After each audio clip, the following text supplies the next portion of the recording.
Hello and welcome back to Trails Through Trails, the podcast where we play through the Legend of Heroes Trails video games, and you can too. We're not going to stop you.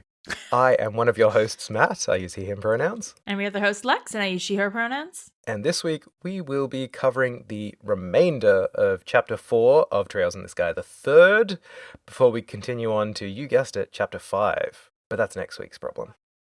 Also, surprise, we're here early. If you are listening to this, you are receiving this the week after Part 1 of Chapter 4. Surprise! Because we wanted to give you a treat. It's our first two-parter, and it is a long time to wait between parts. But there's a lot to cover. And we just wanted to catch up to the release schedule a little bit, because as you've been hearing when we announce reviews or stuff we've written, it's a bit behind when it happened. Yeah. And so we're just taking the opportunity to catch up a little bit so we can be a little closer to the modern minute.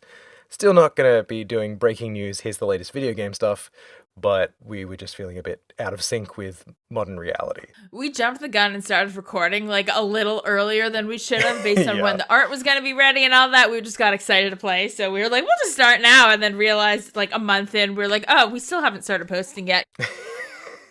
But here we are. So yes, you'll have last week have heard Chapter 4 Part 1, this week Chapter 4 Part 2, surprise, and then next week will be Chapter 5 Part 1, and then we'll just go back to fortnightly after that. Mm-hmm. But we'll be a little bit closer to you guys. If you're sending questions or whatever, we can answer them a bit closer to real time. Yes. Before we dive into the video game coverage of the week, Lexicon, what is the news of the past 2 weeks for you? What have you been up to? What's been going on? What's the hippie haps? I haven't been doing that much gaming. I've been rewatching that show, The Tudors, the Showtime show about Henry VIII. Oh. That's, very soapy, very like, lots of sex and whatever. It gets a really bad rap for being like all about the sex and like being really historically inaccurate. It's a lot better in the historical accuracy than people give it credit for. I was rewatching it and I know a disturbing amount about this period historically. I did, because I'm a nerd, as we all know. And I keep watching, starting in season 2, I keep watching it and being like, hang on. Every line of that person's dialogue just now I recognize. Is it because I've seen the show before? No, it's because it's completely taken by a letter that person actually wrote historically. It's quoting word for word a letter. Or there's this guy who worked for the Holy Roman Emperor. He was an ambassador to England. And he wrote, he was the gossipiest bitch ever. His name's Chapri. He wrote detailed records of every conversation he overheard or is part of line by line in his reports to the emperor. And that's why we know a lot today about the court of Henry VIII. He just gossiped so much. And a lot of the show is just taken directly from like whatever gossip he was sending to the emperor.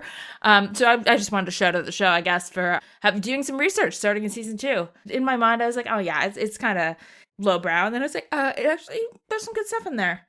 And then I've been playing Story of Seasons: A Wonderful Life. I've played the original before, back when it was called Harvest Moon. Nice. It's a really sleepy game, really slow, but in a kind of beautiful way. Nice. The kind of idea of it is basically at the end of every year, and the years are quite short, like 3 years will skip. Oh. And then you start playing it next year. So you've gotten older, your spouse has gotten older because you marry at the end of the first year, your kid is getting older. It's kind of a parenting sim because you're influencing what they're interested in. You show them your farming tools and they become interested in farming. Nice. You show them books and stuff and they become interested in leaving to go to university, that kind of thing. People in the village grow old and die. Oh, wow. Or move in, or kids who used to be really playful and chill grow up and have teenage faces where they're like, actually, I don't like that anymore. It's very sleepy and slow, but there's something beautiful about it. It's kind of the Dragon Quest V of the Harvest Moon series in that way. A little bit, yeah, it is. Kind of like going through different phases of your life. But that's about all I've been playing. Well, that's a fun coincidence, because one of the games I've been playing is Story of Seasons Grand Bazaar. Oh, really? The one that released on Switch. The remaster, yeah. Yeah, I've been diving into that a little bit because it was on sale recently, and I wanted something a bit sleepy to kind of just hang out with. The bazaar stuff is pretty action-packed when you're actually selling your stuff. Yeah. Because with this game, the premise is there's a big market, and you've got to improve the rating of the market to improve the standing of the town. Because they are they're rank 0 right now in the Grand Bazaar rankings. It's rough. So you come in, you open up a stall. So every Saturday, you open a stall and sell whatever you've got, either produce from your farm or you've got a windmill where you can make a bunch of stuff out of it. Nice. Collecting stuff in nature, all this kind of stuff. And then you've got to help other people open stalls as well by providing them with, so far it's been particular items they need, like some stock for their store or, Cool. lumber for building it or whatever, and you're slowly increasing it. And then each week you pick your stuff, put it on your stall, and in real time have to sell it to people wandering past. Right.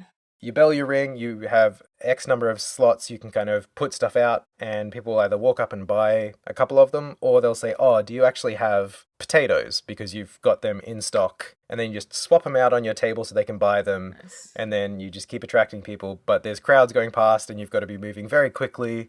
And I think eventually you can get like wider stalls and everything so you can sell even more items simultaneously.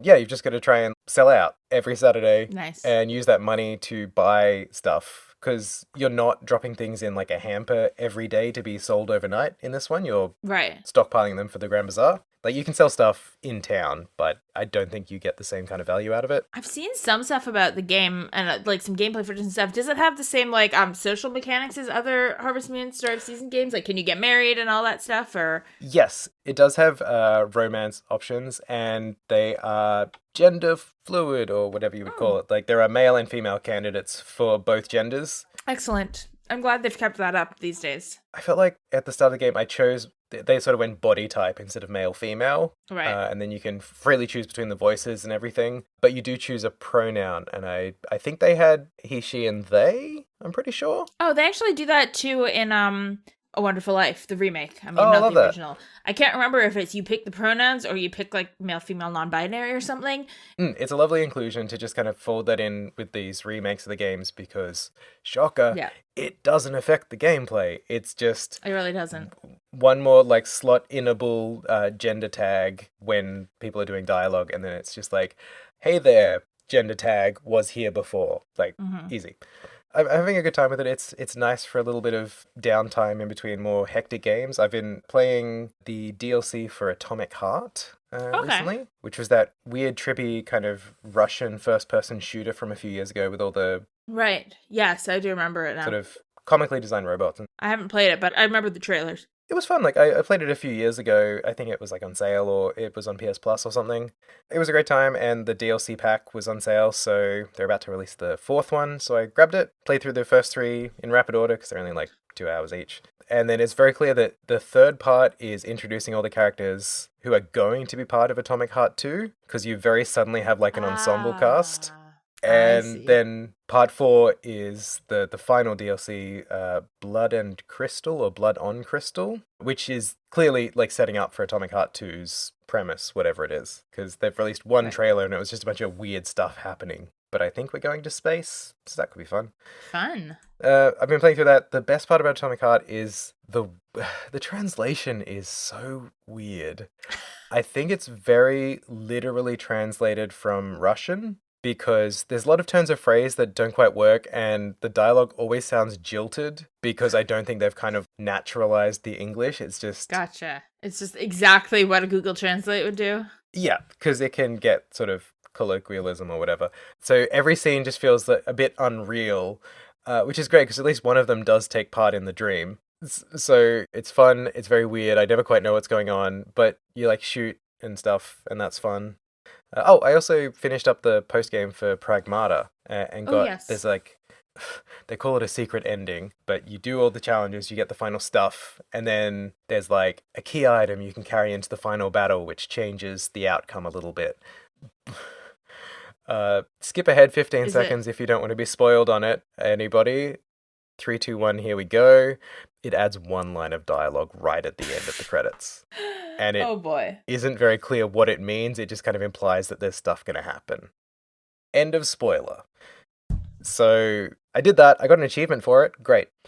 And it seems like they're leaving a door open for a sequel, but that's true of every video game that's ever been released. Yeah. I hope they do some more DLC. I would like to see more expansion on this. Just like, another lunar compound you can fly over to for some reason or whatever. Yeah. It's a fun mechanic. But yeah, that's about all I've been doing. I've just been kind of putting my time trying to catch up on podcasts, because I've fallen behind on listening to podcast instead of making podcast. Fair, me too. But let's make podcast. Let's make podcast about Chapter 4, Part 2 of this video James, which is Trails in the Sky the Third. Let's do it. Enjoy the show.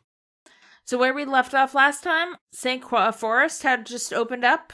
but we had not gone yet because we went to do Annalise's door instead. But that's, I think, what we're starting with today. Did you do anything of interest before? I did do a quick lap around the garden because I'm trying to get better in the practice of it. I've been falling behind on checking in with folks. I did at the end of last one, yeah. Yeah, I do have some great stuff for later in this chapter, but for right now, there wasn't really much going on. The only thing of note for me was that when I walked up to Reese to kind of check in with her and see what was going on, she will not even speak to Kevin, and Josette yelled at me about how mad Reese was. She's just like, she's really fucking mad, dude. You'd better apologize real good. Yeah, I remember that at the end of, because I did the same lap at the end of last episode, but yeah. I've also been swapping out my party to make sure that I see everyone in whatever their natural habitat is, which takes a little extra time, but... It sure does. But no, other than that, everyone else didn't really have much to say. It just kind of felt like filler text, nothing that was really moving things forward. So I pretty much just headed out into the forest to continue the main dungeon. So we're off into St. Croix Forest, which is nice at fall. Yeah, very autumnal, despite the fact that these are evergreen trees, you would assume, being pine trees. It's kind of odd for them to have turned colour, but also everything about this place is odd, so... Joshua points it out. Kev was like, well, there are some evergreen trees that are just always orange or something, apparently. And Josh was like, okay, but also the same type of tree back at the lodge was green, so I don't think that's it. Yeah, we kind of acknowledge that this is similar to what happened in fake Grimsel, where, like, as things were changing, like, the time of day was changing and stuff, it seems to be the same situation. So, did a bit of a wander through the forest. You can quickly find Moon Door 4, which we aren't doing this week, but says... bring me the girl who shines like the sun, and may the boy who cherishes that light be at her side. Another non-riddle.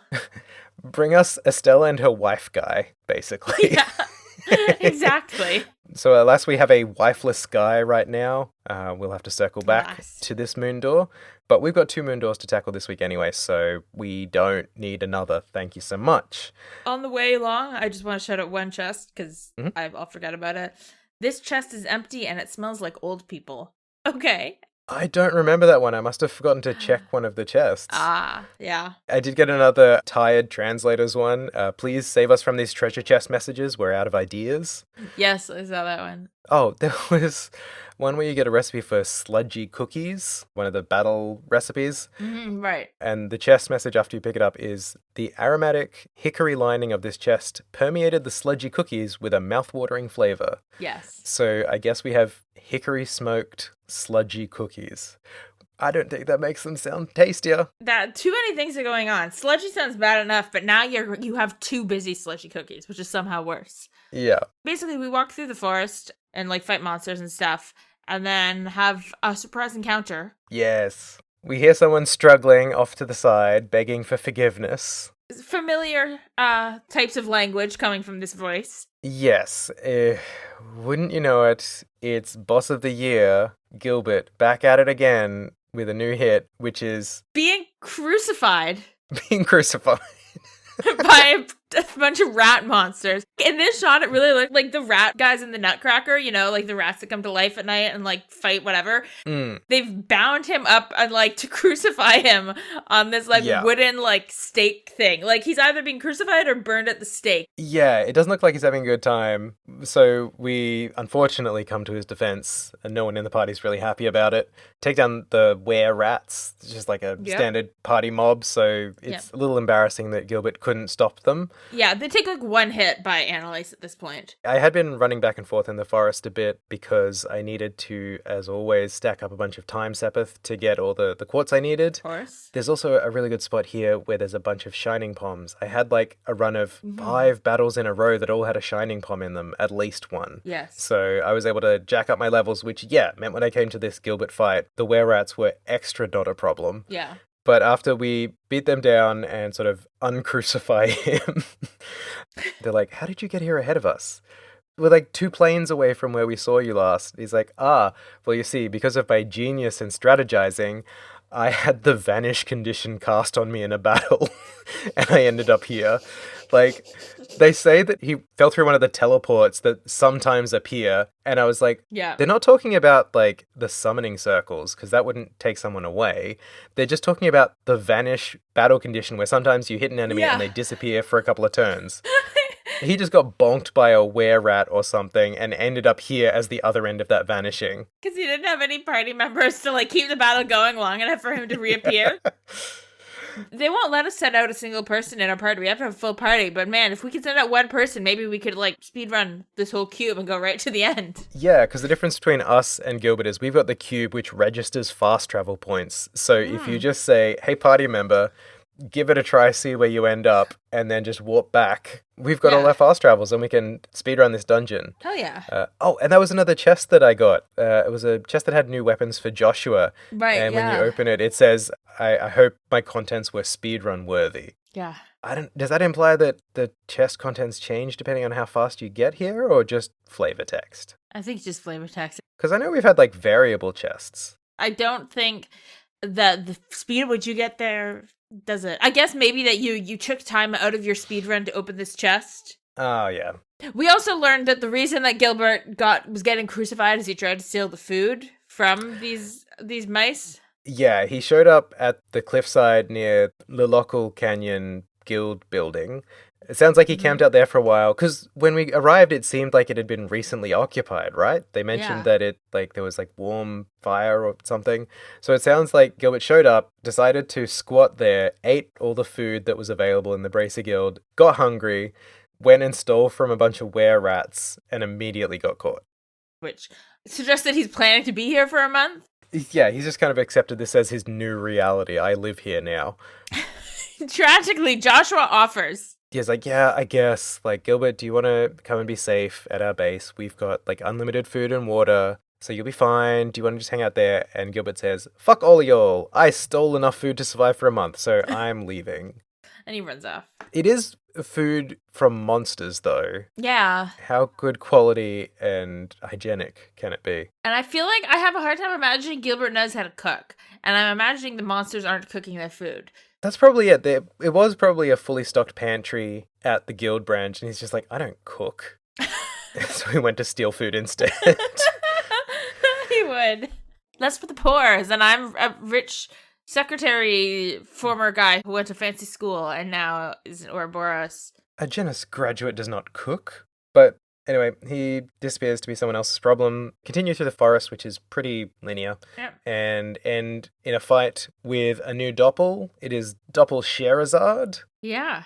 It is fun how this chapter just lets you know who it is that you're going to get from the boss fight. Especially because the party catch on as well. I appreciate that they are in on it. Yeah. They're not just kind of, oh, who's it going to be? Like, well, at least now we'll have Shara fighting with us. Yeah, he's like, it'll be great to have her on our side, so get our sealing stone after the battle, head back to the garden. Olivier is very excited to have Shara back. Oh, Olivier is over the moon, because I had him and Tita in my party at this point. I had him in Annalise, I think. Oh, no, I had Annalise still because of her very cool sword. Oliver was over the moon. We crack the shell on this lovely shareable, and there's a Scheherazade inside. But at first, we're not too sure. Yeah. Everyone's like, that doesn't look like her. Because it turns out, because of just how totally fine Scheherazade is doing after Luciola's probably not dead. Death. Her big jump. Yeah, she's doing totally fine and has completely changed her look as a result of how totally fine she is. I do like, she's got this like short shoulder length hair. Yeah, it's very short at the back, and then there's like a little like side bang that goes to, that's longer than the rest of her hair that goes to her collarbone, and then the rest is like cropped pretty short. And she's changed her outfit as well. A bit later on you get to see it in the art in the status menu. And she's got sort of like, she's basically wearing a bodysuit with a big belly cutout, and then what could loosely be described as a skirt that kind of looks like she's just got a jacket or something tied around her waist with a sash. And then, despite all of the skin showing, she's then wearing a shawl, like a very conservative shawl across her shoulders. But it looks great. The bodysuit is also very barely covering the nipples. The strapless, like, bra-ish type top. It's not a bra because it's attached to the rest of the weird bodysuit thing, but it is very, she's putting a lot of trust in her double-sided tape here. Yes, it's kind of a very revealing one-piece swimsuit she's wearing as the base of this outfit, I guess. I would not trust that outfit with the amount of sweat I work up in battle, but I guess she's a braver woman than I. I mean, she's a distance fighter. She's mostly just whipping that one arm, so I think she's still working up some sweat though. lots of spins and dance-like moves, I think, yeah. But yeah, everyone's very happy to see Shara and very complimentary about her new look. So actually, yeah, taking a second look, the outfit is more similar to her old outfit than I realized. It's all the same ingredients, just kind of remixed. Yeah. She's always had the shawl. She's always had the sort of red belt scarf thing. She's wearing the same shoes still. It's just she's changed the skirt so the slit's at the front rather than the side, which seems bold. Yeah. And then, yeah, her old matching top has been traded out for this kind of swimsuit bustier thing. And the color scheme's totally different, which I think also makes it look more dramatically different because it's Yeah. black with a little hints of red and green, where she's always been like dominantly purple with some red. Yeah, so she's gone to like a dark, almost black purple for the base color of the outfit. The red scarf is identical. It looks like it could literally be the same scarf. Mm-hmm. And she's just traded her old sort of cream shawl thing for a sea green, I would say. And she has that this necklacey thing on now too. Yeah, she had more of a choker collar in her old outfit. Yeah. Now it's just sort of a necklace to draw the eye boobwards. Yeah. Let's be real. Yeah. Yeah, so it's just kind of a remix, darker color scheme. So it seems like she's going to be. It kind of indicates that she's in a more serious place or Yes. less joyful place at the moment. Yes. And also based on her dialogue upon arriving, she was drinking with Aina when this happened because she's like, pour me another Aina, which I guess means she's drunk upon arrival. Yeah. I don't know if maybe arriving here banishes the alcohol from your blood because she seems to like sober out pretty quick, but also it's Shara who seems to be able to choose whether she's drunk or sober at any given moment. So Yeah. She's so proficient at drinking that it's become a conscious choice to be drunk, which is very impressive. I think her portrait also has her eyes are smaller a little more than they used to be. Like she looks older, more mature, and the side like they're not quite as like square rectangle, which could just be because it's a newer portrait, so it's like the updated art style that's a little newer than the FC style. It does give her sort of like a matured look or like a more Yeah. serious look because the eyes aren't as wide and expressive.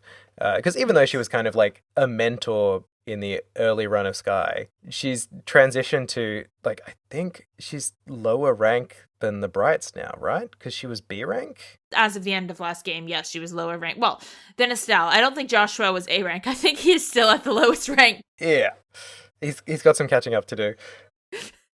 He's still like a G rank. Maybe he's leveled up a bit traveling with Estelle, but now he was G rank at the end, so. It might be here as well that they're talking a little bit about Estelle not being there. And Joshua mentions how he's basically following in her wake all the time because every guild branch they arrive at, they've got so many jobs specifically for her because of her reputation. So he really is just being the wife guy out there. He's like 2 ranks lower than her and just following along. He's like, I'll help where I can, but this is the Estelle show, baby. I'm just here to be a co-star, which I love for him. He has apparently put on some muscle. We didn't notice that because he's got the terrible cropped jacket thing, but Shara says he's put on muscle. Olivier also just wants to, get her attention because he's mad that she's talking about other people. I do love that when he calls it out, he's like, how could you look upon my fair countenance and beautiful locks and not believe that I am the one, the only true Olivier? My beautiful locks are not part of my fair countenance. Yes, they are 2 separate points in the pro column for me as a human being.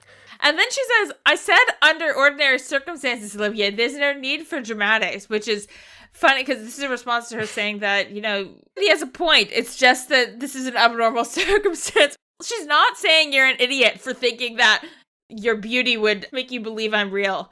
Don't worry, baby girl. On a normal day, I would absolutely cater to your hysterics, but this is a special occasion, so I'm going to need you to close it down. Yeah. And then she also points out that obviously she has to help, right, because Estelle might be here. After the download, she kind of assumes that, or she makes the proposal that everyone who they found in this plane so far has people who have trained at Locle Canyon specifically, because they're kind of floating like, oh, it's been braces so far, so that means we might get Grant or Kana as well. And Shara says, no, they've never trained there. They've been there as mentors, but we've all been training at the training center. So I think that's why it'll be Estelle rather than Kurt. But somebody else who is apparently trained there is Agate, because apparently he was tricked by Cassius into going there for training at one point. So he might be there as well. I like that he got tricked by Cassius and was not a fan of the experience, is the way she puts it. Which we learn because Tita is like, hey, if we found Shara and it's people who've trained there, has Agate trained there before? Because she wants her Agate back. She's still worrying about what's going on with him. Wants him. And it's like, there's a chance. Like, we don't know. We'll find out. But yeah, after that, they pretty much wrap up. So I did a tour around the facilities again. Me too. Where'd you start?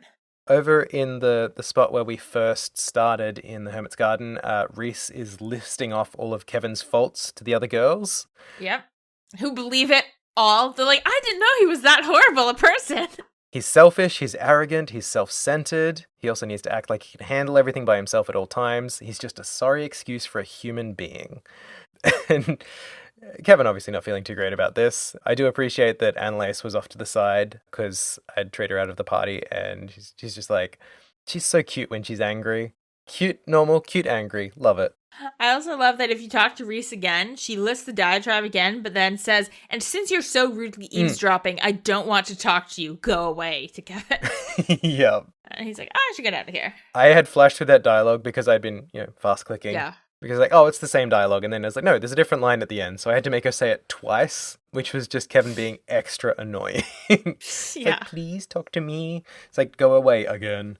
That was the only one I really spotted running around at this point. Did you catch any other updates? Yeah, Jin and Shira and Annalise, if you take her out of your party, are all hanging out around the fountain. Shira's just kind of staring off into the fountain and wishing that it was full of booze instead. And Olivier offers to provide alcohol for her, which Joshua says, that'll end with you vomiting into the fountain, right? So at this point, is there any booze on the table? Yes. Jin and Olivier are both drinking. Oh, okay. Because, I saw maybe a later part of this ongoing little mini story where it was just Jin sitting with all the drinks by himself, like empty cups, and Shara off to the side doing the thing talking about, I want a booze fountain. Oh, yeah. This might be similar for a bit. Yeah. And then I found Chloe was feeding Sieg, which was cute. Oh, yeah, I caught that at one point as well. Like, Julia was like, hey, you should rest. And she's like, I will. I'm just feeding Sieg because he's hungry. Because they're sitting in front of the food providence tree. I think feeding Sieg sounds restful. And Mueller, for a lot of the scenes here, is sitting off to the side, just kind of watching them. Like, he's respectfully at a distance, just kind of like hanging out near Julia. Yeah, that's kind of his vibe there. And I think he also was occasionally muttering things about where the fuck is Olivier now? What's he gotten himself into? Yep. That was about all I caught at the base. So with Shara in the party, I headed off to do our first moon door of the episode. Yes, me too. This is what I did. So this is Moon Door 2, which we found a while ago. Back in Grimsel, yeah? Yes, back at the top floor of the guild branch, if I'm remembering correctly. Yeah. So I warped back there. We step into the Moon Door, and we are sent backwards in time in Roland. The first of many time travels we will do in this story chunk. We've heard rumors, we've heard legends of the time that Olivier went drinking with Aina and Shira. But now we get to see what happened. And we're lucky Olivier is still alive. Yeah, I noted down they're at the inn in Roland. Bar Abend, I think. Right. Yeah, so she's at the inn. Shara is drunk with Aina, who is unaffected, and Olivier, who is deceased. Also, they have new art for a drunk Shara. Yes. Which is like a very upsetting face. It's like cartoonishly drunk, and it does not make Shara look like a good person to hang out with. We've seen something similar to this, but with the mouth closed, but we now have one where the mouth is like the size of her entire lower face. Oh, they've used it as like her I'm gonna murder you Olivier face or something. Because this is still in her old fit as well. So yeah, they've just adapted the old art. Yes. Also good to get the immediate contrast between the new and old profile art so you can remind yourself exactly how much of a hair change she's made.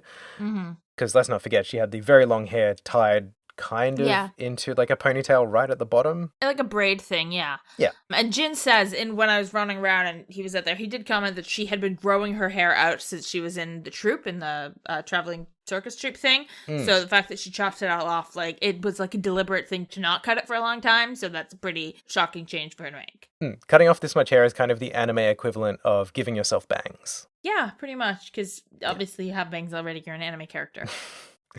Yeah, so they're drinking at the bar. It seems like they've been drinking for so long that even the bartender has gone home for the night. Assumably, this is just a regular occurrence with the girls drinking into the wee hours. Yep. Shara's decided to go hunting for a new drink. And since she has to get off her ass, she's going to get the most expensive thing here. Yeah, so she spots some top shelf brandy, which she decides that's the one.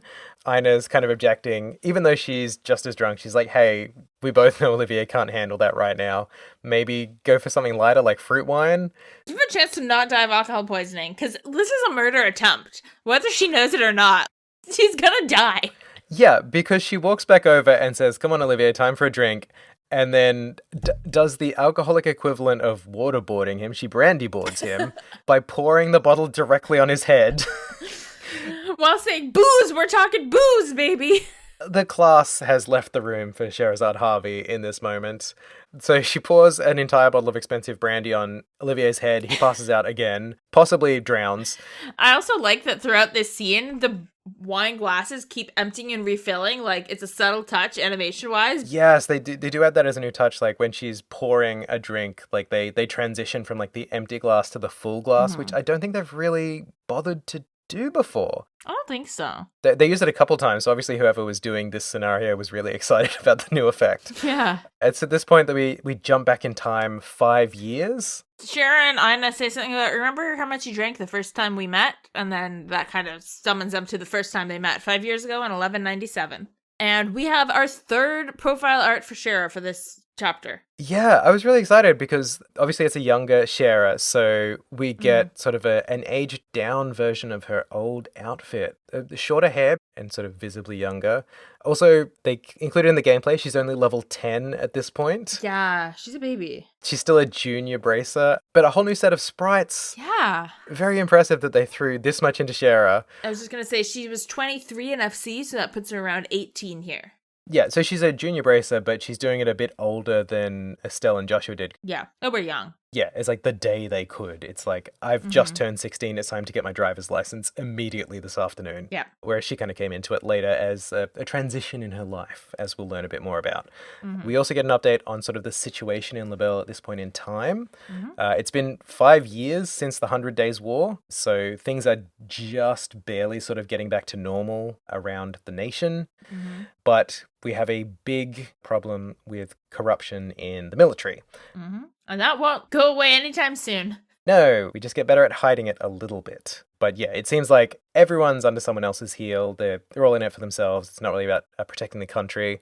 Orbital technology has also sort of boomed as an industry for the country. And that's been a big part of how they've kind of recovered and rebuilt is through the profit coming into the country from exporting orbital goods, basically. Because I think this is around the period that airships really took off, to go for the obvious pun. Not exactly, because they do say in this segment that the airline of Cecilia is having her 20th anniversary this year. Oh, okay. So they've been going for a while. I was doing a deep dive on the history of different transport systems here for a video I might make. But anyway, so I just happened to remember a lot of weird things about when exactly airships started.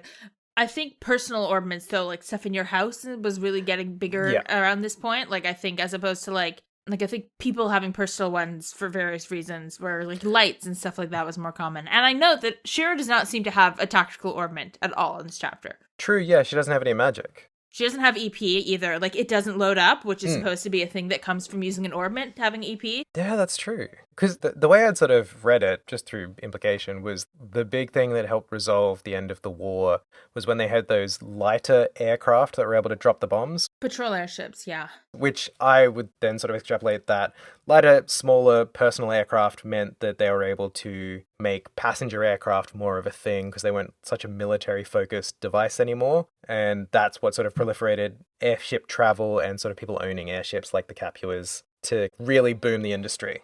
Yeah, like personal airship ownership. Because they have the big passenger ones that are like for going city to city. Those are big, so they've had those forever. But the smaller, more maneuverable one, I think for like rich people wanting airships has become a more thing. Yeah, so like the Orbital Ship Company has become a big, big player as a result, is kind of how I was reading it. And I think it's gotten other countries more interested in liberal and like trade with other countries. Whereas liberal, obviously when a country gets invaded, everyone else is wary about trading with them because the security of that as a trade partner is thrown into question. But I think the fact that they have this makes them really attractive to the militaries of other countries and to trade with other nations. Yeah, fair. After that tiny peek into kind of the situation, we cut to Shara, who's doing a bunch of fetch quests in Grimsel, basically. She's complaining a bit about how she's just running around like a gopher, delivering stuff and doing all these small-time jobs. As a junior bracer, she feels it is beneath her. Yes. We also see a shot of a blonde woman going into the Bracer Guild. She looks very much like she's an individual sprite, so clearly she's gonna be relevant. Yeah. Shara's also a lot shorter with people we see. There's some movers who she seemed to have helped out earlier who are like, hey, are you able to help us out anymore? She's like, no, I have better things to do, and like leave. Yeah. She's not very polite right now. We cut to the inside of the Bracer Guild where that young blonde woman arrived to find that nobody's staffing the counter. There's just a suggestion box sitting on top of it. Yeah. Like, please put your request in here. Yeah, it's just like, hey, fill in a form and drop it in the box and we'll get to your request. She even goes and sort of sticks her head up the stairs to see if there's anyone upstairs and doesn't see anyone. Or hiding behind the guild boards. Yeah. She's kind of like, well, I guess I'll leave a request. And that's the point that Shara wanders back in to, I guess, get her next swath of menial jobs that she doesn't want to do. Oh, you're here to give a request? Great. I'm a bracer. I mean, I'm a junior, but I'm great at what I do. What's your request? Like, she's down to bit. She's not unfriendly at this point. She's, straight to the point. But then she hears the request, and she's not impressed. She points out that they only have 2 bracers working at the branch right now, and the other bracer is also, like, doubling as receptionist. But then it turns out that this young blonde woman who looks very familiar would like a tour guide around Grimsel. Yeah. And Shara's immediately like, that. Please tell me that's a joke. That's so stupid. We took on a lot of requests like that as Estelle and Joshua and FC. We sure did. It does seem like kind of a desperate situation if the capital city has one real bracer who can take all the jobs and one junior who can fill in the gaps. Yeah. You'd think they'd send someone from another branch. This is the biggest city in the country. I guess the implication there is because the army is being so slack in doing their work, that the bracers are kind of working overtime in the extremities of the country to maintain peace and order. Like, if the army's not keeping monsters under control or anything like that as well, which they were big time involved in around the capital, then the bracers are doing everything. That's possible. I was almost reading it the other way where I was like, I guess since there's more military here to do like arrests and stuff, or that it was like a jurisdiction dispute like that, because we know that the army and the bracers haven't been getting along for a while. Yeah, very true. much that there was kind of political pressure to not have as many, like bracers were getting kind of hounded for being on their turf. It could just be that the world doesn't have that many bracers at this point for some reason. Like, a lot of them retired or died in the war or something, maybe. Estelle's mom, who was maybe a bracer, as according to us, she died in the war, so. And Cassius was a bracer now, but also was always traveling, so might have been in another country bracing. Shara is extremely dismissive of this request, to the point where during this conversation, she just kind of wanders off and starts checking the guild boards for her next jobs that she's actually going to take, and ignoring this customer. She's also like, and I need to get promoted to senior bracer, so I need to take important jobs now. I'm not taking dumb jobs that won't get me a recommendation letter. Yeah, she mentions this is her last recommendation letter to kind of finally get the job. So she's a man on a mission, 100%. It's at this point that Kurt arrives and kind of flips the script. Turned out he's the other bracer. Whoops, kind of dropped that a little bit early. Didn't mean to. He's running reception and doing all of the real bracing jobs that a junior can't. So he's busy. But he's like, what's the situation here? Ina, to her credit, doesn't really dob in Shara for being bad at her job. Shara dobs herself in. She's like, hey, this dumb bitch wants me to do some stupid shit I don't want to do. So I'm going to go do something else. And Kurt doesn't even find out what the job is. He's like, no, you go do her request. You do it well, and I'll give you a recommendation letter for that. But he's like, this is clearly not because he's like, oh, it's an important job she wants you to do. It's because Shara's attitude is so bad. Yes, her customer service skills are really bad, and she needs to work on that. And he's like, hey, empathy is part of the job, He's clearly got some ulterior motives in making this happen, but he's like, hey, you do that. Don't worry about the jobs on the board. I will take care of them. Because I have spare time. Somehow. And so Shara's just roped into being the tour guide for this girl that she doesn't want to hang out with, who she's just called a dumb bitch, basically. Yeah. This woman's wasting my time. Get rid of her. She goes straight into this kind of internal narrative of, oh, this is some rich, spoiled brat woman. Yeah. And I immediately dislike her. I immediately don't respect her because she fits the bill for this in my head. Mm-hmm. With no great evidence. Ina's being extremely polite and accommodating as much as she can be while she's being seriously disrespected. Yeah. But there's a clear vibe of rich, privileged kid versus the kid from the wrong side of town instead of rough child. Like, it's very much that classic dynamic that you've seen in, like, lots of media where it's, like, rougher kid is immediately really abrasive towards the kid who clearly comes from privilege. I talked to some people around town before going off to where Ina directs us that her first stop is the Adel department store. And I did just one point I wanted to comment on is that a woman who's walking around says that she just saw the Arbonian ambassador and that she was kind of freaked out and uncomfortable seeing him, didn't really know how to feel and didn't know how to react when she saw him. It kind of implies that they only have just started using the Arbonian embassy again since the war. Oh, yeah. Like, they've only just sort of resumed diplomatic relations in that capacity. One that I caught on the side of the department store, there was a young kid sitting on the steps who was talking about how the father of Orbital ships had just died recently. He'd passed away, and they were just leading up to like celebrations for an anniversary of like Orbital ship development or the company itself. Oh, of the Cecilia. Yes. It's the 20th of 20 the years. Cecilia. And he's like, I already had my like champagne and cake ready to go, and now I have really mixed feelings about celebrating it. But it's kind of like, I'm going to celebrate his life and his achievements. I also saw a couple of very familiar special faces. Yes, you did. Familiar faces, unfamiliar uniforms, because we have little baby Anton and Ricky in, I guess they're like middle school uniforms. They just got into Genis. Yes, they've just gotten in there celebrating. Anton is over the moon. This is a much more joyous Anton than we saw at Genis Academy. Happy poetry. The sun's rays are warm, the clouds are white and fluffy, the breeze is gentle. Look, Ricky, it's like the whole world is blessing us. Behold the beauty of the world. Because I've quoted all of his poetry so far, I felt like I had to. That's this week's Keeping Up with the Casanova. Lover boy in the burl. Mwah. He's also sparkling. Like, he has a permanent sparkle on his head. Yeah, full time. Ricky's kind of impressed. It's like, I've literally never seen you this happy before. Ricky, get ready to a real roller coaster of emotions with your best friend for the foreseeable future. Ricky also points out that he only took the entrance exam because he had nothing better to do, and he doesn't really know what to do about the fact that he got in. Yeah, he's kind of surprised that he got in, which they're in different uniforms, so I guess that implies that they transferred, which... Does that mean that he just like aced that super hard transfer test and Ricky is a secret genius whose life is being ruined by his best friend? Maybe. Or maybe this is, their middle school uniform and that it's the end of the year and it's end of the school year and next school year they'll start at Genis, I guess. I don't know. Maybe they've like just gotten their acceptance letters or something. Or Ricky's a genius. No way Anton passed the transfer test is all I'm saying. That's true, unless he cheated off Ricky. And then I also saw another familiar face. Oh, yes. I saw Freckled Girl. Did you see Freckled Girl? I didn't see Freckled Girl. Next to the ice cream stand. Freckled Girl is young Dorothy. Really? I'm sure. They never say it. I'll send you the picture now. I didn't go over there until after going into the department store and there was no one next to the ice cream anymore. Yeah. She's gone by then. It's so short, but like, it's totally young Dorothy. Oh, absolutely it is. Yeah. That definitely looks like a young Dorothy. Before she had glasses even. Yeah. I don't know if she shows up again. I don't remember, but the fact that they have this sprite, if this is the only time she shows up, it's crazy that they did that.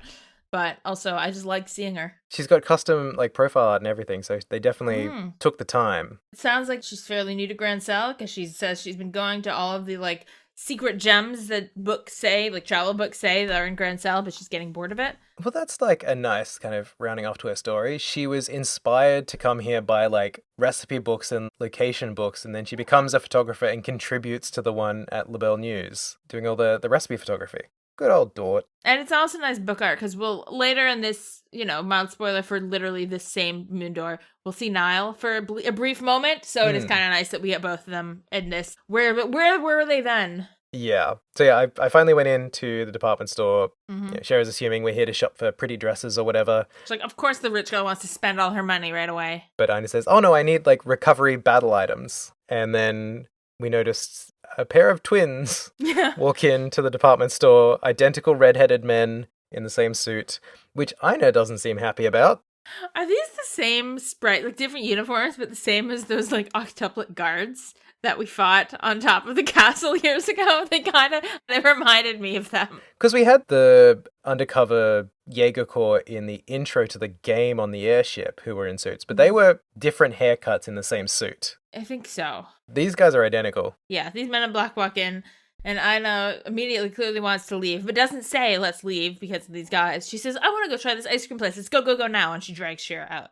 Which is funny because I had entered from the opposite side of the department store on the arena side, and it just sort of dumped me back out where I'd entered. So it's like, hey, let's go for ice cream by leaving through the farthest door possible immediately. Which makes sense if she's trying to get out of the department store, but Cher must be very confused. Yes, because this girl keeps alternating between knowing a lot about Grimsel and knowing nothing. Yeah. So she's like, whatever. They go around to get ice cream, even though Cher is not a favor of sweets.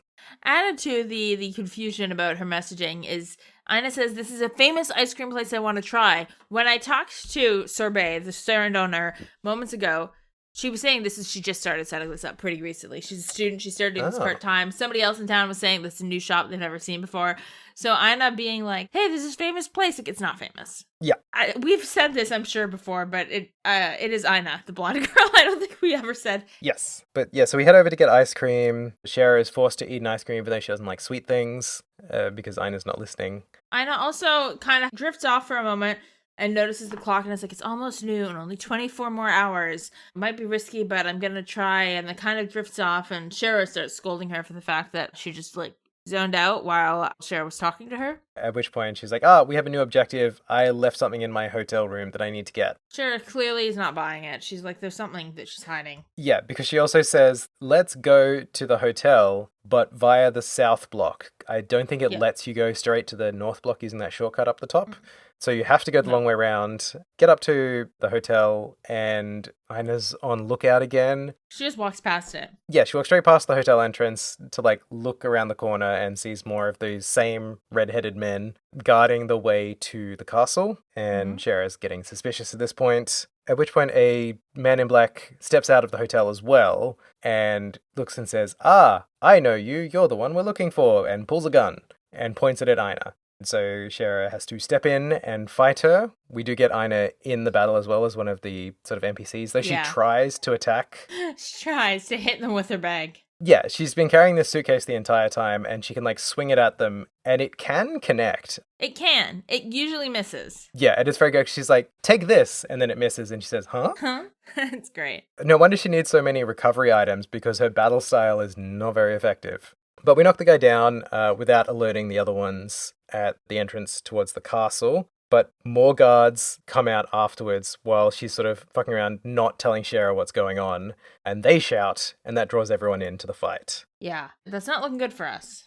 So while Cher is trying to strategize, Ina's like, I know what we should do. Run immediately, and just runs off screen. Another one of those fun moments where they have sort of an active dialogue box following the character, which is always fun. I love that. They do a lot of that in this Moon Door. Yeah, they do some cool camera work. Yeah. We have a full sort of trip around the city as they're trying to evade the guards, just running back and forth, including a really cute moment where they run to the airport. Yeah. Run into what is a dead end, getting chased by one of the guards.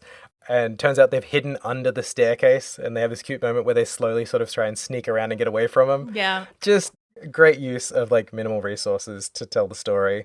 They finally shake them in the garden path near the entrance of the airport, I think is where they are. Yeah, around there, I think. They're off in the park kind of area with the hiding behind a tree. Yeah, the little fenced off garden bit. And then Cher's like, okay, enough of this. Give me the story. And Ina is finally pinned down to tell us what's going on. To be clear, she doesn't just say tell me the story, she says, I will hurt you, and pulls out her whip. Of course, she started young, Cher, with her threats of violence. And then I love that Ina goes, they're trying to capture me. And Cher goes, thank you, Captain Obvious. Yeah, I want why. I figured that much out.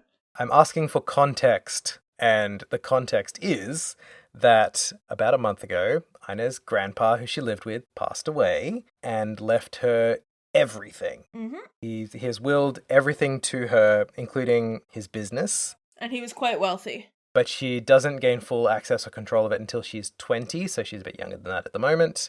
And it turns out the whole family turned into vultures, trying to get a hand on this money. Her uncle, who she trusted, was like, oh, I'll just be the steward of the accounts for you until you're 20, and I can protect you that way, but had a real bad look in his eyes. So Ina said, I'm not doing that, thank you. Yeah. I basically ran away. What's so interesting, this thing was both made for me and not made for me because I work in estate law. So how people's wills work and how like claiming a will or inheritance works is like a thing I think about all day. But obviously this is a fictional country with a different legal system. And I also don't know anything about how inheritance law works in Japan.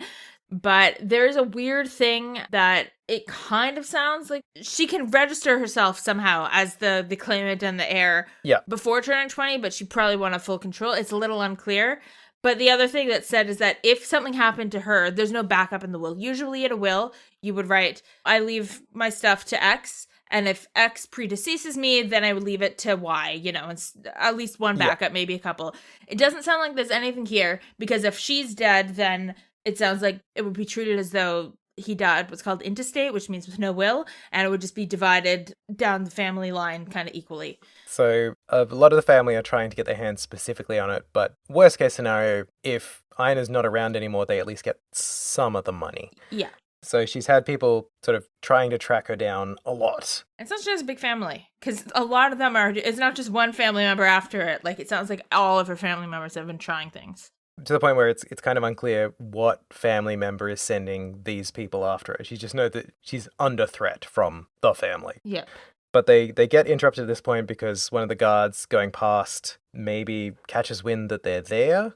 Oh, that's right. They're at one side of the department store at this point, not the airport. Right. She also comments that because one of her family members has connections in the army, that's the reason why they're basically allowed to just wander and freely chase her through the streets of the capital city. Like, you would think, and obviously this is a military police kind of system, the military are supposed to be responsible for keeping order and peace in the city. You would assume that even a bad organization responsible for dealing with crime would not let a bunch of mercenaries chase down a teenage girl throughout the streets of the city. With guns. Usually they would notice and do something. Yeah. Pulling a gun right at the end of the driveway to the castle seems like a crazy move. Or the main hotel. A major thoroughfare of the entire city with people around. At this point, they worry that they've been caught, so they jump the fence of the garden to make a run for it and get cornered by a bunch of other red-headed men, because they're all exactly the same. Ina's like, hey, I've got a plan. Close your eyes for a second. And she drops a mustard gas grenade. Mustard gas? I'm like, no way it's actually mustard. Yeah. Was it just made with mustard or smells like mustard and they're calling it that? Because Shira and Ina would not be getting away scot-free from actual mustard gas. Yeah. A bit after this, she mentions that she has other grenades, like one that is made out of ground pepper. So I think the implication is that it is just gasified mustard from the kitchen. But still, mustard gas, it's a bad choice of phrasing. Also, odd to me that she said, hey, close your eyes for a second, pulled a grenade, and it wasn't a flashbang. Maybe she can't DIY a flash grenade, but she can a mustard grenade? I don't know. But yeah, it's not a smoke grenade either, right? Like, it's not like a traditional, like, smoke whatever. Yeah, it's an instantly dispersing gas so that if you close your eyes for 2 seconds after someone immediately in front of you said, hey, close your eyes for a second, you'd be totally fine. Apparently. But all of the guards get taken down by it. They make a run for it after Ina, like, swings at one of them with her bag and finally connects. Finally! Interestingly, none of the fighting before this had triggered her. It was only immediately after this that her attack started connecting. Yeah, me too, actually. I wonder if that is like an intentional choice. She's like had a prone target that she could swing at playing t-ball basically instead of baseball. Yes, exactly. It's like, all right, now I've got it. And then occasionally, I think like a 5% chance or something, she would hit. Worth commenting that before they started this running bit, there was a clear impression that Shira's attitude towards Ina has changed hearing that story, that she's immediately really angry on her behalf rather than angry at her. Like, she's kind of done a 180. Still a little frustrated with Ina, but she's immediately seems to be identifying with Ina as someone who's being mistreated rather than as Ina being like in opposition to her. Yeah, she empathizes, flips immediately. Yeah. So they now make their way for the sewers with the plan to kind of cut under the city and come out on the other side. where they need to be, Mm-hmm. or at least away from their pursuers at this point. Shara doesn't have a key to the sewers like we did through the previous game. But she doesn't need one. She just knows how to lockpick real fast. She has a piece of wire that seems to work on any lock she wants to attack. In seconds. She doesn't need to like take time. She doesn't need to lie and feel her way around. She just like immediately can do it. Stabs it twice and she's in. So they get into the sewers, slam the door behind them so that the other guys can't follow. Very smart. Doesn't happen enough in these kind of chase sequences. She also knows how to use her lockpick to relock it. Yeah. Again, super fast. So we've got a bit of time until they get through by smashing it down or blowing it up or whatever nonsense they're going to do. So we start cutting into the sewers. Very cruel to make me re-explore Grimsel sewers so long after I was last here. With no minimap. With no minimap, it doesn't get a minimap, and it is the full run of this half of the sewers. It's so bad. There's no like, if you walk the wrong way, the game gets like, we should go the other way. Like, you just kind of have to run around until you figure something out. I mean, it's not too bad. Like, they have chests scattered throughout the area. I think it just, the locations the chests always were. It's just they're mostly full of, like, tear bombs, just healing items for Shara. No EP items, as you pointed out, because she does not have any magic at this point. Did you catch any good chest messages during this bit? I'm sure I did. All right, I just want to point out that Shara, right before they go down into the sewers, Shara thinks to herself that going into sewers really triggers unpleasant memories of her, but she does feel like some of her instincts are coming back. It's kind of reminiscent of how Joshua would act when he was doing something that reminded him of his old Black Fang life. Yeah. That sort of similar vibe, like I'm reverting back to this survival mechanisms I used to have. Okay, I don't have any chest messages. Did you? I did catch one that I liked. It was just, I'm empty now, but when I was younger, adventurers couldn't keep their hands off me. Yes, I did like that one. Get it, chest. But after wandering your way through, there's like a bunch of battles. Because Shara's only level 10, I think I was like level 13 or 14, just from running through the sewers. So she was almost at 1.5 times the power. Yeah. But eventually you make your way to the spot where there's the stone wall that separates the two halves of the sewer, and you crank the lever to open up the shortcut, which at first they can't do. Yeah. Until Shara's like, aha, but there's a trick to it, and like takes a rock out of the mechanism and then can just immediately change it over. And she's like, well, it's just like opening a safe, and I can do that. And also maybe explains why we couldn't activate it when we were in the sewers earlier. Yeah. What was it? It was in like the prologue when we were Kevin. We were in the sewers for a little bit, or one of the earlier doors? I can't remember. I don't remember what it was either, but something. The mechanisms to open up the lever just wasn't interactable, which I guess retroactively means that the placeholder rock was in there and we just didn't know about it yet. Yeah. And Ina's very impressed by Shara's know-how, and Shara kind of makes some comments about, like, this isn't the kind of thing you should be impressed by or getting used to. You don't want to have lived a life that leads you to pick up this kind of skill. As it transitions into one of those, like, black screen with, like, text over it, internal monologue things. We get some Shara flashbacks. I love that we have a flashback within a flashback within a flashback in this Moondor. It's layers, yeah. And this one's pretty dark, this little segment. She remembers her life before being in the circus, before being in the Harvey troupe. She lived in a slum where everyone there was either somebody who there wasn't space in prison for, somebody who had been driven out of the city for being an undesirable of some kind, quote unquote, or children who were abandoned. And she was one of the latter. Yeah. And she was a pickpocket. She broke into rich people's houses and stole little bits of money and food at a time so that they wouldn't notice. Comments a few times that there were always men who made their living by taking from people like me. And this is a thing she repeats a few times, like, there were always adult men who take things from me, who would take advantage of me, who would do things. She keeps thinking this kind of thought. It drives home why she has immediately connected to Ina so much after this idea of Ina's older male relatives trying to take advantage of her. Yeah. It's a different context, but there's a connection there. She also comments on a time when she had been stockpiling stuff that she'd stolen from the residential area she'd break into, and some adult men who lived in the slum found her stockpile and almost beat her to death. Because it wasn't enough to just take her stash, they had to add insult to injury. It's like the slummiest slum of all the slums. It's bad down there. Yeah. And she said, I got kicked and stomped on until I coughed up blood, and I almost just gave in and stopped trying to live. I almost just, decided to die. Yes. You get this image of very young Shara just, with a puddle of blood underneath her head. It's quite disturbing. Yeah. Also our fourth Shara outfit of the chapter. Yeah. We don't get a profile art, but we do get it in the flashback art, a fourth outfit, which is A kind of similar idea to her old fit in that it's like a white top, a purple skirt, and still the red scarf. It might even be the same red scarf around her waist. She consistently has the waistband scarf, the Red headband, bandana. the red headband, and the hoop earrings, which she's had all her life, I guess. Yes.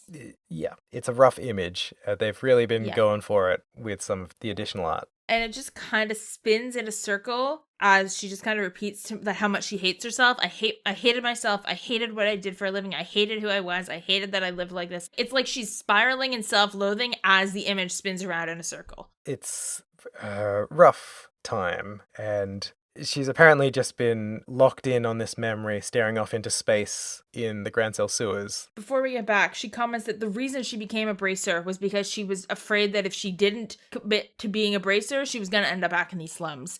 So it's not really that she felt a call to the bracer life, but that she saw an opportunity to not end up back in the slums. Yeah, it's kind of her lifeline out, which makes sense why she's been so hyper-focused on getting her final sort of cosign letter from the Bracer Guild and becoming a full bracer, because it's clear that with this unworthiness that she sort of carries with her, being a junior bracer doesn't count. It's not real yet. So she's just like laser focused on her goal because like, I need to achieve this. Otherwise I will continue being garbage. And it's also not a permanent life to be a junior bracer in the way that there's a permanence to the life of... Yeah. You're not building a future when you're an intern the way that you are once you have a full-time position somewhere. Yes. As we sort of come out of this memory, it's because Shara's just kind of been blankly staring off into space after pulling the lever. Yeah. And Ina's like, are you good? Like, are you okay? Girl. And Shara just kind of brushes her, was like, I'm fine, let's go. After she's assumably been just like staring into space for the past several minutes. Mm-hmm. She's even taken a step around the lever to stand dramatically at the waterfront, which I quite appreciate. Which also mirrors her standing in front of the water, the fountain in the Hermit's garden. There's kind of a visual parallel to her standing out looking over bodies of water, kind of. Yeah, she loves to reflect at a body of water, for sure. Yes. But after this, thank God we don't have to go through the rest of the sewers, because we cut to them emerging at the west block, behind the cafe from Persona 5. Yep, LeBlanc. And next to the news agency. This is also when Ina's like, hey, do you want to take a rest for a minute? That was really tough. You fought through the whole sewer, is what she's saying. Mm-hmm. But what she's implying is, you just went into a fugue state. Do you want to, like, drink a glass of water or something? Shara's fully on mission. She says no. She's also distressed at the idea that Ina's been able to keep up with her despite not being a bracer and having bracer training and stamina. She's like, how could she run as fast as me and, like, keep up with this? And I'm like, she was not doing all the battles, but it is weird that she can run this fast. Yeah. She's like, do you want to take a rest? And Shara rebuffs her by saying, I'm a highly trained bracer. I'm used to this kind of physical stuff. And then Ines is like, but wait, how did you keep up in that case? But yeah, at this point, Niall emerges from the LaBelle news service, not the Crossbell news service. I got it right this time. There you go. And we see what it's like to see an undaunted Niall. Yeah. Which is that he is extremely angry. He's obviously gotten some sort of negative feedback on a story, or it wasn't published in the day's issue or something. He's complaining about, what's her name? Mathatisha or something? Natisha. I think the implication is that his scoop wasn't hot enough. Like she said, the better the scoop, the hotter it needs to be caught. Like she's like, you're too late for this story. It's old news, so we're not going to publish it. Right. And he's like, I was working all night on it. And he's all mad. He starts beating up a barrel that's just outside of LeBlanc. Yeah. He's just called Unkempt Man the whole time. It turns out he needs Dorothy as an outlet for some of his frustration, or like an alternate cause of frustration, because he's extremely unbalanced without her, to the point that these two women are like, let's not go that way. Yeah. That seems like a bad place to be right now.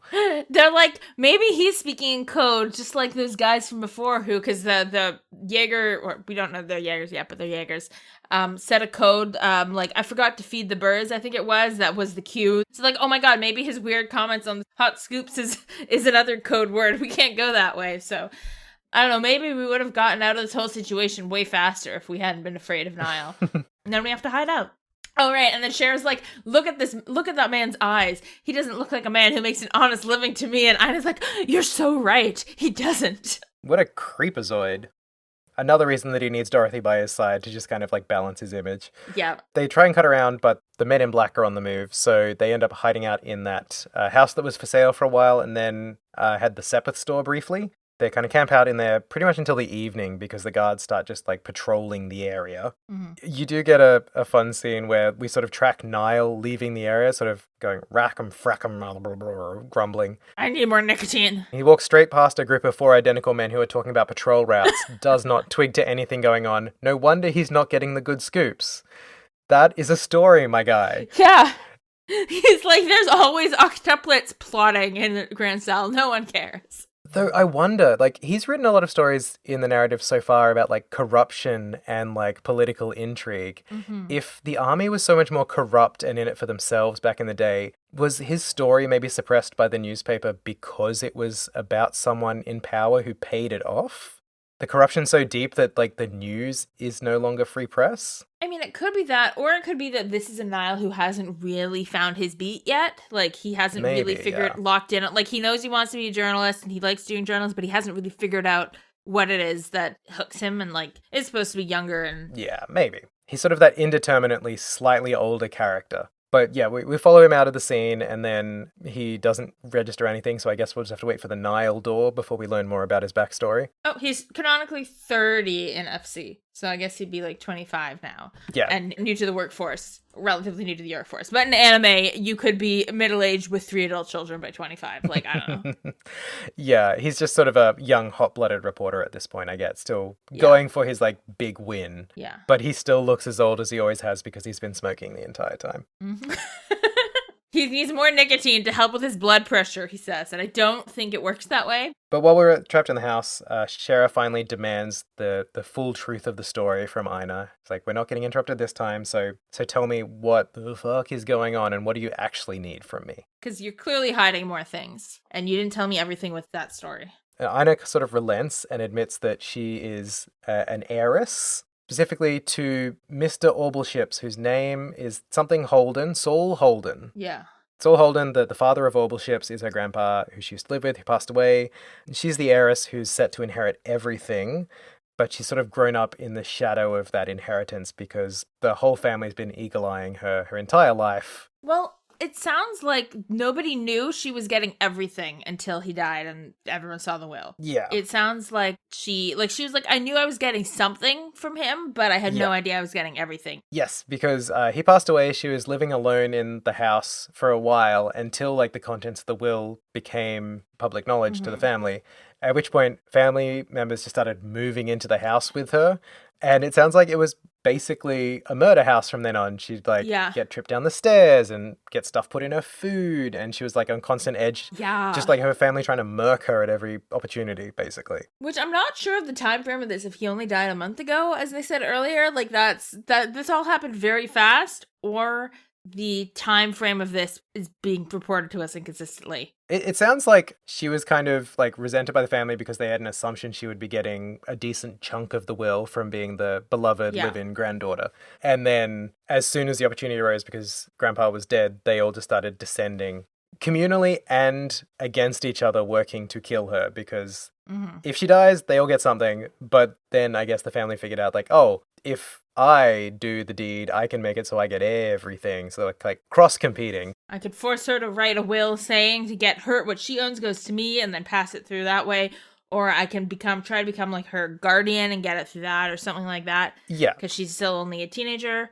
So she's not just dealing with a murder plot, she's dealing with a bunch of murder plots, so she basically ran from home and has been like wandering around all this time. But she came back to Grimsel because in order to actually inherit, she has to go to the administrative room at Grimsel Castle and fill out some paperwork, which is... Yes. You know what? I don't know how it works in Japan, but this is not how it works in Canada. Oh, you mean when you need to get your will verified, you don't have to have it signed by the president's office assistant? That seems normal. Finally, there's a reason for this admin room to exist, plot-wise. It's never really mattered before. Exactly.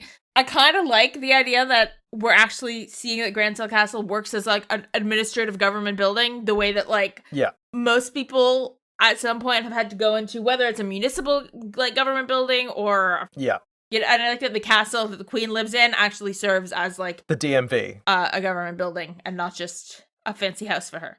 Yeah, this is a very hard place to get into, let's not forget. So, like, if you've got paperwork to sign, there's like a whole extra layer of complication. There's enough people in the borough that surely if every probate application has to be done in person in the castle, surely you have a lot of people coming. And it has to be done, we'll find out soon, within a month of the death. Like, everyone has to do a pilgrimage here. Yeah, who knows? It's a weird system. It's a weird system.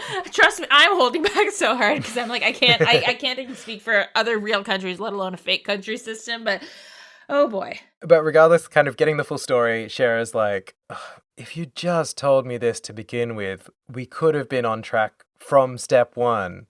Yeah, this is a legitimate request. And obviously she has sort of an emotional investment in this situation too, kind of relating to Ina's plight. And she's also a bit frustrated with Ina, but not really over. She's realizing that, did you lie about it because you thought I would try to get a piece of the action if you told me? And Ina's like, no. And it kind of comes to the point of Ina saying, I just stopped trusting anybody. I'm scared of everybody now. I never realized humans had this capacity for cruelty, and now I just see every human as a possible monster, and I'm afraid all the time. Yes. Which I think Shara connects to a lot. But she did feel like that of everyone, Shara kind of had that glimmer of trustworthiness, and that's why she's sort of committed to giving her the whole truth. But they decide they will execute the plan first thing in the morning. So we cut to the next morning and see the attempt to enter the castle, which is a brilliant plan, honestly. Oh, yeah. Someone in a big box drags it up the walkway to the castle, just in plain sight, a big crate moving by itself, very Solid Snake. They, of course, crack it open and say, aha, we got you, your plan has been foiled, and it is Antoine, the cat. Yes, they don't say it's Antoine, but it's clearly Antoine. I love that he's been pulling the same trick for years in various different parts of the borough. Yeah. And I love that they're even like, well, maybe there was another person in there with the cat. Like, unlike when you usually see this trope done, when like people are hiding in there and they have the cat in there as like the decoy so they don't go looking for the people. Yeah. Like, no, this time there are no people, and the guards do think to look for the people in there, but no, they're standing on a balcony. Yeah, he only gets one line. I think he's just saying hello. Yes.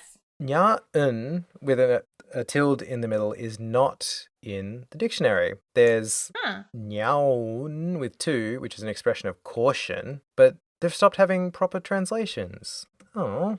Other ones have been proper in this game. It's just that a couple of them haven't been, which is a bummer. They literally gave us the dictionary again, so they should be correct. I'll have to go in and double check that they haven't added more definitions to the dictionary in the library. That would be cool. That would be cool if it turned out that that's what they've done. But second edition of the dictionary. Or I guess it's they're exposing that the dictionary is limited. They haven't translated all of cat speech. Yeah, it hasn't got the regional dialects. So yeah, turns out that was the plan, was to set a cat in a box to distract them and then walk right past them on the side, which doesn't work. Well, it doesn't even seem like the plan was to walk past them on the side, because they jump down from the balcony to engage them in combat, and then like 5 more show up and they're like, oh wait, we didn't think this through. Yeah, it's not a good plan. They did better getting away from those stairs at the airport, honestly. Mm-hmm. So they get swamped again, and it all seems to be doomed because there's like 6 of them at this point. And a leader who's blonde and wears sunglasses, whereas the rest are redheads with no sunglasses. Yes. I like that the only one who's not a twin is the leader. So Cher goes to make a last stand and tells Ina to run, but then Kurt arrives to save the day. He's like, hey, what's the lesson you should learn in this moment? And Cher says, you can't always go it alone. You've got to rely on other people. Can you please take out all these guys? And Kurt says, yes, of course. Can you S-craft? Beats the shit out of them. Just with one S-craft, kills all of them. I love that after this, the men in black who are still standing, who weren't in that fight, because all the ones in the fight got knocked out, go, okay, well, because as our girls go to take off, they're like, okay, well, half of us should be enough to take care of this guy. The other half go after them. And I'm like, half of you are not enough to take care of this guy. The majority of you just got knocked out. There's only 3 of you left. He also gets joined by Gundolf, who's one of the other braces we rarely hear about, who dual wields axes. He looks like a little Viking, which is kind of fun. Yeah, I think he's an older guy. Like, he's like kind of a veteran bracer. I think he's from Zeiss, maybe? Yeah, he's kind of like, big beard, dwarf-coded. Yeah. He's got that kind of gruff look to him. While they take care of everybody, we're able to beeline for the castle to go to the admin room. But there's more obstacles. Yes, our final obstacle is the leader of the men in black, 2 more of the grunts, and what turns out to be Ina's uncle in the way, who is the same top-hatted sprite who was hanging out at Genis Academy in the flashback to there, who wanted to maybe send his kid to the school. We have seen a lot of this mentality. Like, this is also the head of the fishing guild wears it. So, yes, it could be a connection, but it could not be because Genis one does take place later than this. Yeah, I guess I just kind of liked it. Either the uncle has his own kid who suddenly has the money to send her to Genis Royal Academy, or he was looking at it as an opportunity to kind of offload Ina to the school to get rid of her. That would be cool, except that it takes place like 3 years later, I think. Yeah. It was fun for a second. I only call it out because I made a note because later on in the other moon door, there's also a moment of someone coming out of an airship where the same top hat guy also emerges from that. I'm like, it's all connected. But it's, yeah. I think it might be the same top hat guy that was coming out at the beginning. Oh, that reminds me, right at the beginning when I was running around Grimsel, I went to the Fisherman's Guild and found out that Baron, the fisher guy who started it, sold his house to open the Fisherman's Guild. Oh, wow, okay. So has to live there now. That was a fun fact I had to share. Oh. But yeah, this is the uncle who, when Cher was like, wow, your whole family is terrible. And I was like, my uncle, I think, is nice. He's just a bit misled or something like that. Like, she was like, he was the one family member who she thought might not be as bad as the others. Yeah, he was the one who offered to, like, steward for her until she's old enough, but then had, like, the crazy look in his eyes, just like everybody else. So she kind of shifted her opinion on good uncle. So you have to fight them. Including the uncle, thankfully. Yes, the uncle's in there as well, but I took a tip from the secret bracer point that I missed back in first chapter for not beating up Duke Doonan in that one boss fight at the castle. Yeah, you get a bracer point for not beating him up. Yeah, so I did the same thing here. I made a point of taking out the leader and the grunts, but not the uncle. And the fight actually ends before you defeat the uncle. Oh, really? So as long as you take out the 3 men in black dudes. I didn't do that. I thought about it, but then I realized that I don't have bracer points in this game, and so I just decided to wail on him. I just did it for flavor's sake because I kind of wanted it to be that I would take out the others and then just stand by and watch Ina swipe at her uncle over and over again until she finally took him down. Oh, I wish. But as soon as I took down the others, the fight ended and we cut to the cutscene, which feeds into it perfectly because after the battle, you see the mercenary guys all slumped to the ground and the uncle's just kind of a little bit battered saying like, oh, please, I'll be fine. And then Ina like takes him out. Oh, interesting. Because that's not what happens if you take him out. He's just collapsed there unconscious. Oh, really? Yeah. No, because, for me, like, he was still up, and he has, like, a moment where he's, like, begging for forgiveness, and he's like, oh, shit, they told me this would work, and then they're like, okay, I know, we can move on, and she walks up to the uncle who's sort of, like, crouched over, and she's like, and just smacks him with the suitcase and knocks him out. Oh, that's awesome. I wish I'd seen that. Oh, no, he's just lying there knocked out for me. That's awesome. Yeah, so they beat him down, knock him out, the guards come running up, and they're like, hey, what the fuck are you doing? Drop your weapons for causing a commotion. Cher goes into bracer mode and is like, hey, listen, these guys were making a threat on the kingdom. I subdued them in the name of peace for the city. We got somewhere to be. Can you please take care of arresting them? And just charge off. Here's my badge, bitch. Yeah, flashes the junior badge, and then they run on, at which point half of the guards start bagging up these guys that we beat the shit out of, and the other 2 run off to help with what's going on back with Kurt and Gundolf. Because they're like, hey, the bracers are going to eat your lunch again by taking care of the situation. They're like, fuck, we got to go get involved. We also get vaguely threatened by the army where he's like, ordinarily we'd take you away with us as well. You know, like, usually would arrest you. This time I'll let you go, but if you ever overreach your authority like this again, we'll arrest you.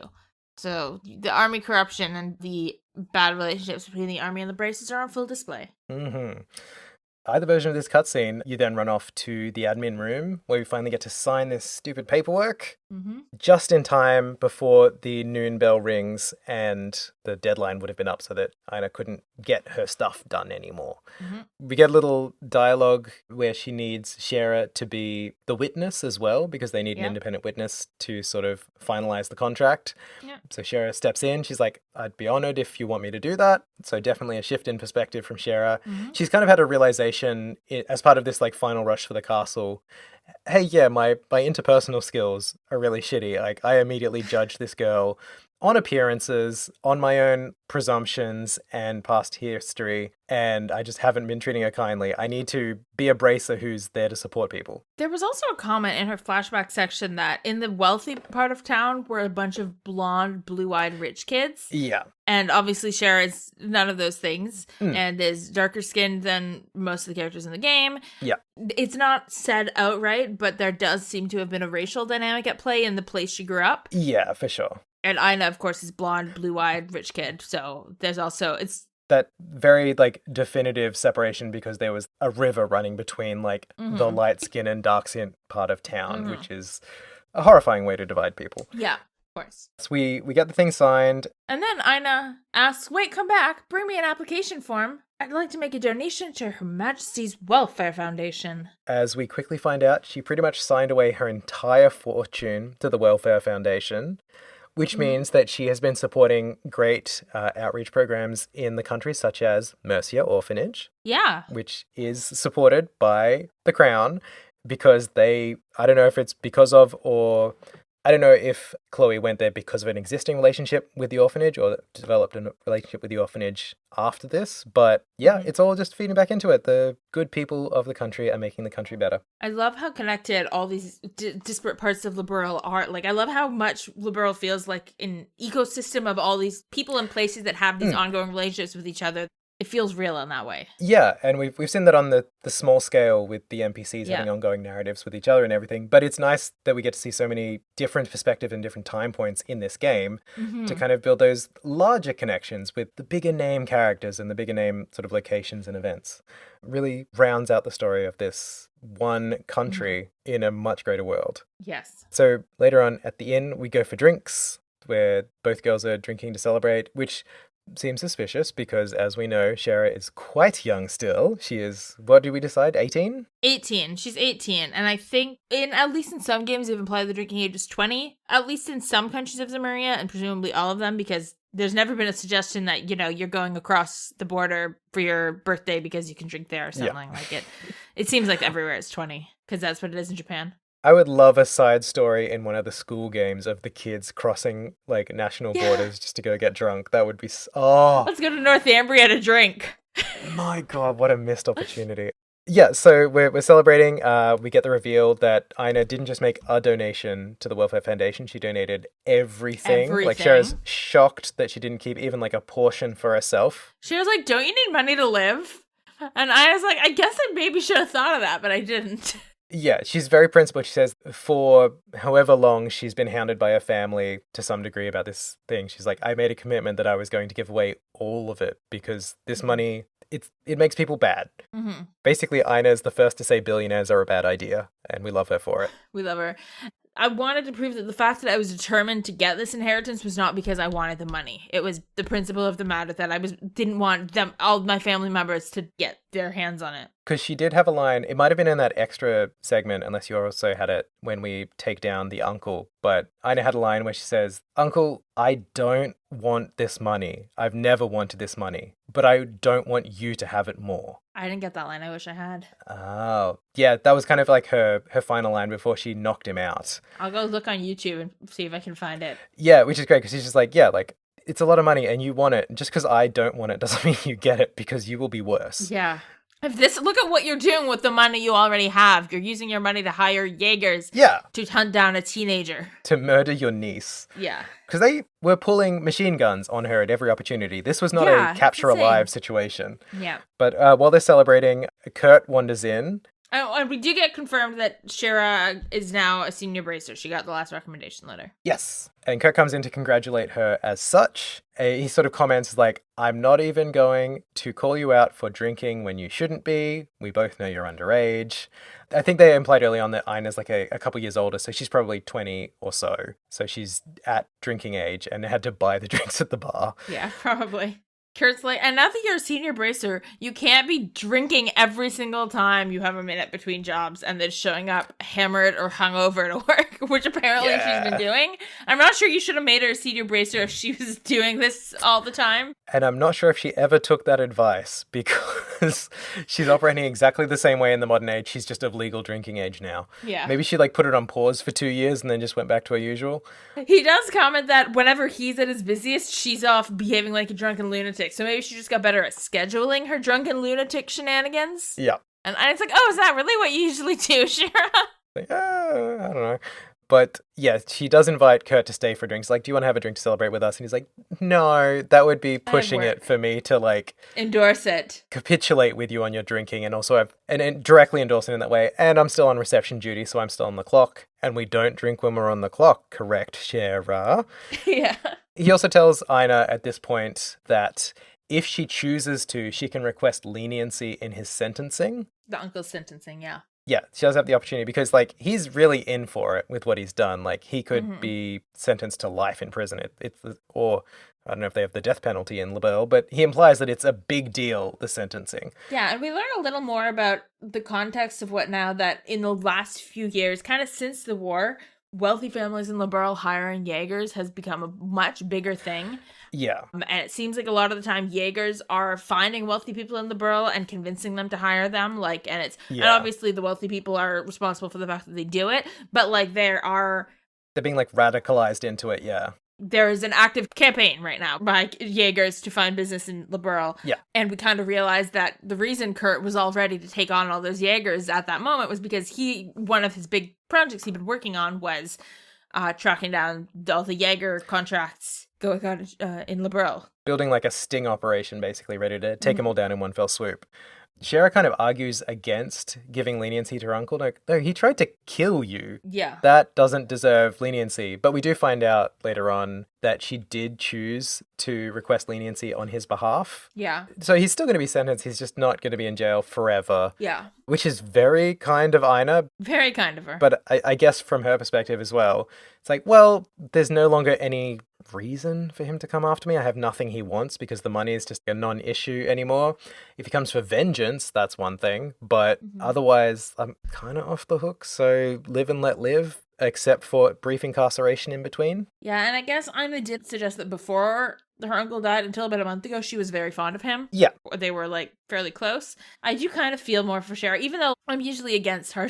I'd like to be on the side of mercy for punishment, but also hiring mercenaries to hunt down and attack a teenage relative is insane. You got radicalized, but you still signed the contract. Yeah, you're a grown man. And he wasn't radicalized to a cult. He was convinced to hire mercenaries so that he could make a bunch of money. But yeah, that sort of wraps up the end of the Moon Door. We kind of finish on that note. We see sort of the final lines of the contract as is signed by Ina Holden, inheriting the property of Saul John Holden, and witnessed by Sherazade Harvey. We also get Shara being like, oh yeah, I'm going to drink with Ina. She's this prissy little rich girl. She's totally going to get hammered and I'm going to drink her to the table. It's going to be hilarious. Oh yeah. And then comments that she was drunk under the table the night before and could not accompany Ina to go and request leniency for her uncle because she was too hungover.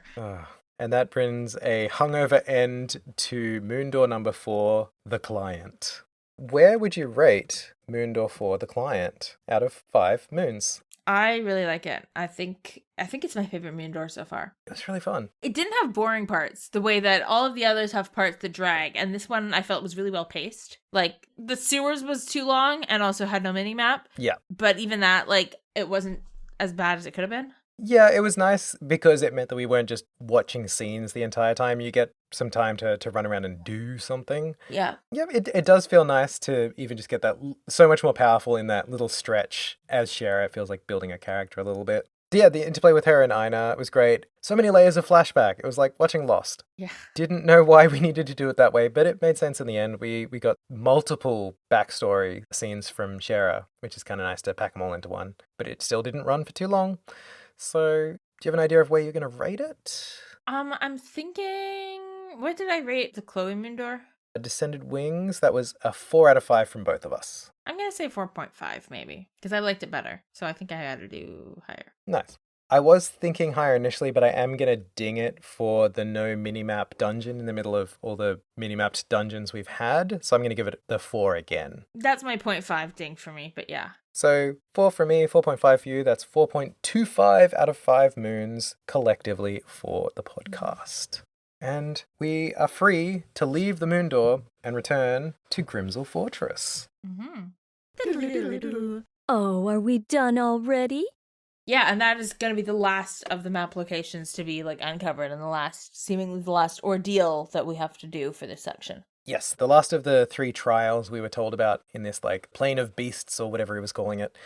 We go to Grimsel Fortress, but quickly find out that it's been remixed, just like the other locations. The inside is like completely different. Yeah. And has a cool mechanic that I really like with the alternating light bridges. Yes. You find a bunch of switches that alternate between red light bridges and green light bridges. Yeah. Which is like hell for our colorblind girlies out there in the world. Mm-hmm. But I love these kind of puzzles where it's like an on-off situation. You're sort of having to switch back and forth to navigate. These are the kind of dungeons that work well for my brain.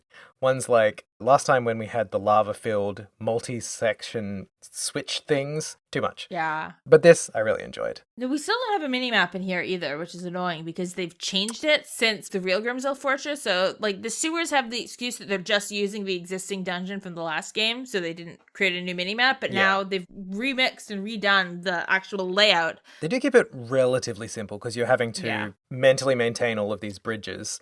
So it's fairly linear with offshoots. I mean, with the bridges, I got lost a number of times. It took me a second it was like the second or third floor. There was a particular like double back you had to do to get where you needed to go. Yeah. That one got me sort of stumped for a second. And then I kept going back and then realizing I was going back to where I started. Yeah. Not where I meant to go.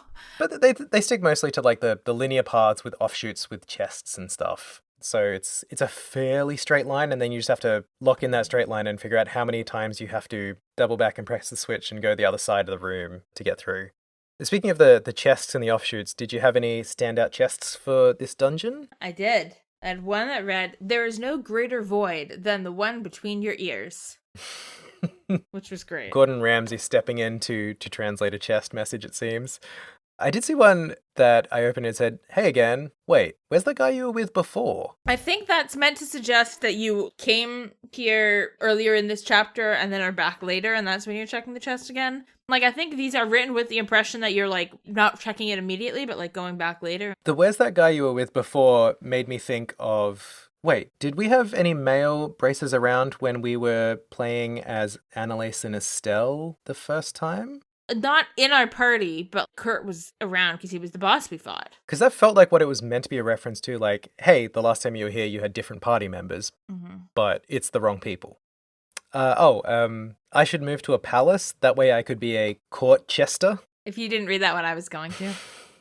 Oh, and just because we called out the line about Olivier's beautiful face and beautiful hair, yes, there is one that says, "Your luscious locks of hair are nothing compared to my lovely locks of steel." Of cold steel? Oh. So, you sort of make your way through this very changed 4-level Grimsel Fortress. In the last floor, they also have hazard tiles, which are these like steam vents that damage you. Right, yeah. Annoy me. With a really wide area of effect, like wider than you would expect. And so they got me a couple of times, but they don't do that much damage, so who cares? We make it to the bottom of the dungeon and find ourselves up against another doppel. It's doppel o'clock. This time it is Doppelagget. With 2 like troll creatures that seem to have dreads tied into like a ponytail. Yeah, they're like minotaur horses with locks. Yeah. Also, they are very masc-presenting, but they are called female beasts. I didn't even notice that. Interesting. It's for male, so AEL at the end instead of ALE. And it's just like, these female beasts, live your truth, female beasts. I'm not here to judge you. Yeah, for sure. But they're described as one of hell's jailers with the head of an ox, so I guess it's meant to be an ox, not a horse, becomes mad with anger after enough damage. Ugh, just like a woman to become mad after taking enough damage. Wow. It's a reasonable reaction. It is! The party's commenting on the agate being there. I had Olivier with me who went, "He looks even more wild and untamed than even my dreams." Very nice. Yes, good old Olivier. He's always there to say what we're all thinking. But yeah, I beat the shit out of Agate. He's surprisingly easy to take down as a doppel. The female beasts are much harder than him. They hit hard too. Yes, I was kind of preempting this being a tough fight. So for the first time in a while, I popped a 200 CP Grail Sphere to kind of protect myself. Nice. And then not a single one of them landed a hit on my party at all. Oh my god. Wow, that easy mode really is nice. Yeah, like Agate swung on me like twice and missed both times. And the female beasts, I guess I was too far away from them. They tried to attack and they missed, or they were doing like stat stuff. No one actually tried to strike me. So I wasted a perfectly good Grail Sphere. No, mine, they had like some sort of craft where they moved like a fair distance across the map and did like hit like a truck. Oh. I also, after I beat this fight, my Steam Deck crashed and I had to redo it. Oh. I did it twice and I was like, man, that's kind of annoying. Yeah, no, I wiped the floor with them pretty much because like I'd just been doing basic attack fights the entire dungeon. And so I just popped a bunch of maximum CP S-crafts in a row. Nice. I had Joshua, Olivier, and Shara with me, so they all had pretty damaging stuff. And I think I lucked out on Shara's. I got one of the good outcomes of her lucky roll attack. Nice. I think I used Analysis S-Craft after I buffed her, but a good chunk of damage, but not crazy. But even though Agate himself wasn't that difficult, Kevin comments that he's a tank after the battle. Generous of him. I'm like, sure. And we get another sealing stone out of the deal. And then in the room behind this, there's a star door, which we didn't do yet, but just make sure that you register that. Yes.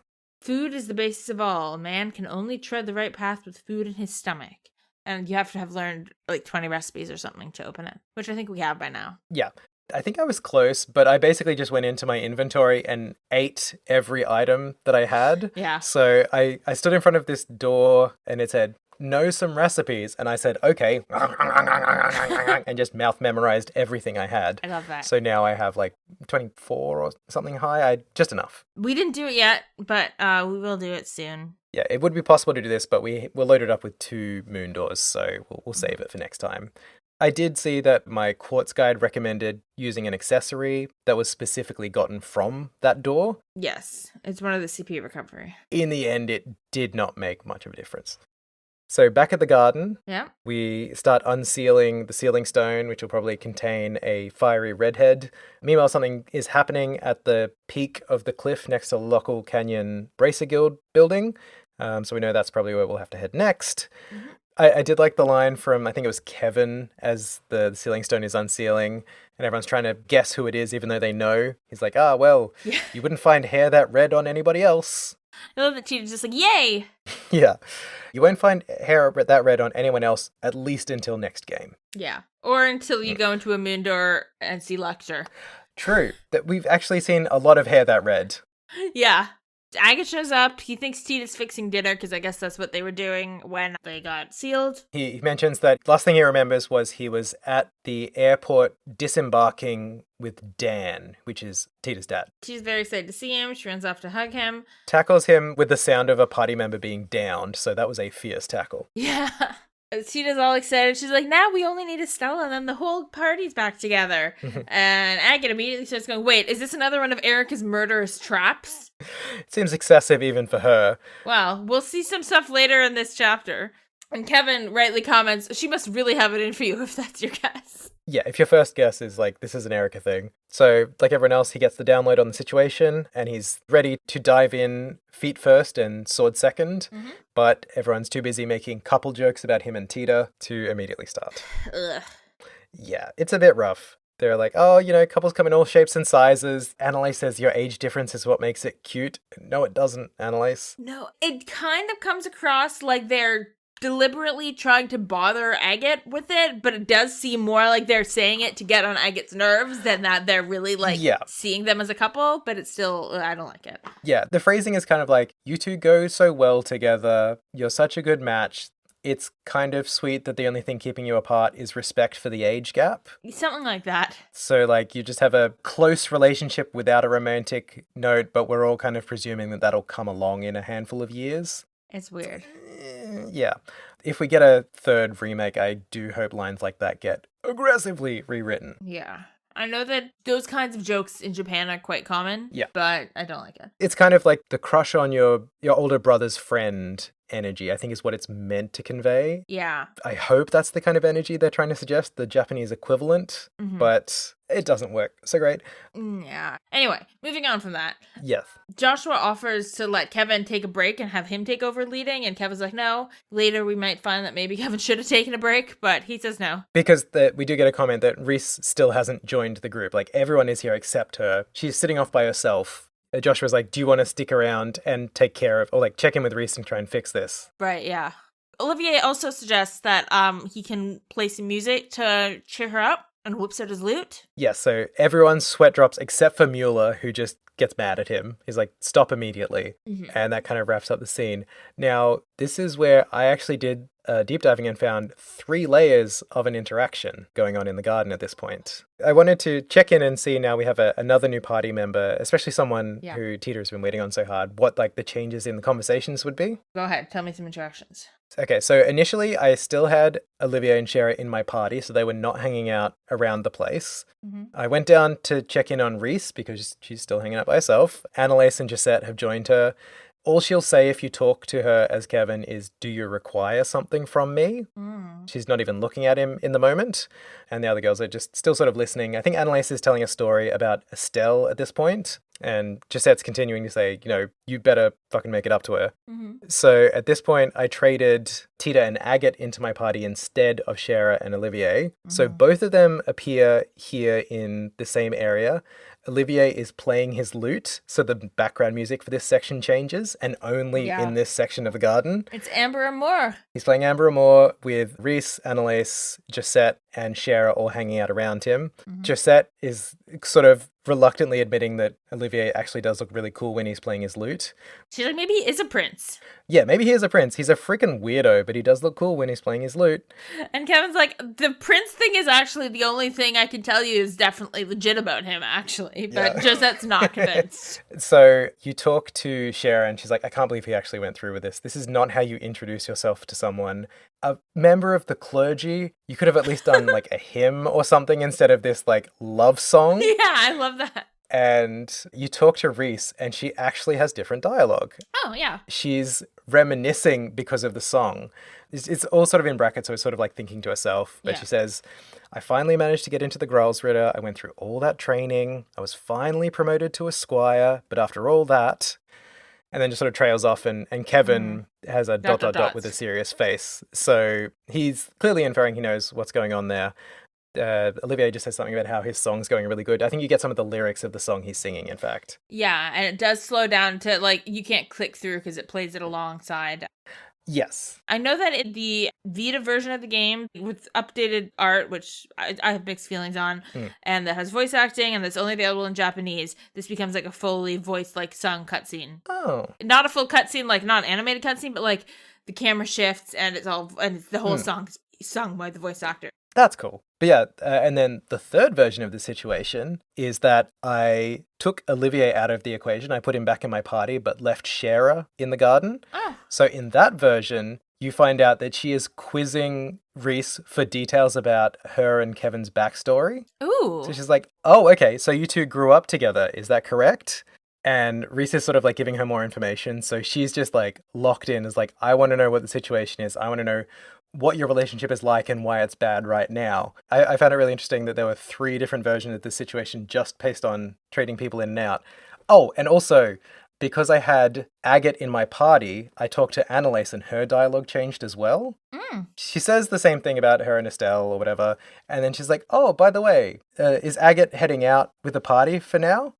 That's cool. I've been waiting for him to leave so that I can make my attack on Tita. She was like so close to him out by the fountain and I want some of that for myself. And because Agate's in the party, he says, you know I'm standing right in front of you, right? Yeah, in all caps. And Annalise did not because she just goes, ah! It was just fun to have like so many different variations. Yeah. Because obviously like Reese and how she's feeling is the big emotional beat of this chapter. You get like a little peek into it and a little bit more backstory. Not even more backstory, just kind of like her sharing more of her backstory with Shara, who's just walked in and is like, all right, give me your full information now. Tell me your Wikipedia page I just got here. Yeah. I love all that. Another interaction I saw that's shorter to cover but just really cute was Tita and Agate. If they're not in your party, they're standing by the fountain. Mm. The first time you talk to them, Agate's asking, like, are you okay? Like, you haven't been getting hurt, any of that? And then the second time you talk to them, Yeah. Tita is rambling on about the difference between this alternate dimension and the towers and going on and on and on, and Agate is desperately trying to keep up. I was like, okay. Like, he's clearly does not understand but does not want to be discouraging, and so is just trying desperately to follow what Tita's talking about. It's so cute. Yeah, she's just gone straight to fifth dimensional physics, and he's like, could you go back to telling me about orbments? Because that I don't understand, but at least I know what a vacuum cleaner is. And then I also found that Vander, where he is basically thinking about Olivier and, like, you think he could at least try to act serious during a crisis or whatever. And then he's like, you know what? I'm not going to worry about him. He can't get out of here without the cube. So he can't only get into so much trouble. He's trapped here. I'm not going to go search for him. I'm just going to sit on this bench and chill. That must be a relief for him to have, like, a finite amount of space that Olivier can run around in. Yeah. And only so many people who he could bother, almost all of whom know how to handle him to some degree. Yes. Oh, and sorry, that was the one other thing I had from the only sharer version of the interaction with Reese. After she's quizzing Reese about the backstory, she says, listen, this isn't the first unusual, unique nun that I've met. Reese fits the type. So I'm just like, who is this other weird nun that Cher's already familiar with? Julia dressed as a nun? Yeah, you know what? That could be it. She's had a unique nun before. Sister Ellen, was it? Yeah, Sister Ellen. Which I remember was funny because she was a short-haired lesbian. Yes. As she should be. As she should be. That was about all I found running around the garden. No one else had much to say beyond the drama unfolding in the beginning library. So with our little runaround update at the garden complete, it was time to double back to our very first Moon Door 1, to do the second half of the Orbital Gear project storyline with Tita. The first part was just her getting involved in the development of the Orbital Gear project with her parents. And for the second part, we needed the girl who's good at machines and also the red man. The fireman. And that's what happens. We get Fire Red, No Leaf Green Man. He's coming off of an airship because we know that he's coming for dinner. And he's like, I can't believe I agreed to do this, even though he's apparently been doing this for months at this point, I think. He's like, why did I agree to do this with my schedule? But I guess I owe her, whatever. Oh, I felt like the implication was this was the very first time he was coming because he doesn't know everyone yet. Oh, but I mean, I thought that he'd been doing it before her parents came home. Oh, actually, yeah, you might be right. This is the first time since they came back. They just arrived back, yes. Yeah. That would make sense. Okay. But then as he starts to walk towards Zeiss, he suddenly has a chill come over him and this feeling of dread about what awaits him in this city. I choose to believe that the chill was because he just saw the man who tried to enroll at Genis and murder Ina got off the airship with him, but probably it was just a different guy with the same hat. Alas. And then we go to the basement area of the factory where the orbital gear has been worked on a lot and is being tested and getting updated with new machine guns, and Erica and Dan are working on it. Then Erica is just so excited for the thought that she's going to beat Agate to death. Yeah, she's really into this. She's just fantasizing out loud. It's really extra throughout this Moon Door. It gets old, I find. It's a lot. Yeah. She's just like, I'm so excited that he's be crawling away as he's beaten to death by the orbital gear or whatever. Can't stop fantasizing about it. Tina's trying to convince them that Agate's not a bad person. The problem is, instead of explaining the basis of our relationship is that he sees me as I remind him of his little sister who died. Yeah. Over time, protecting me and my grandpa, he became like a family to us.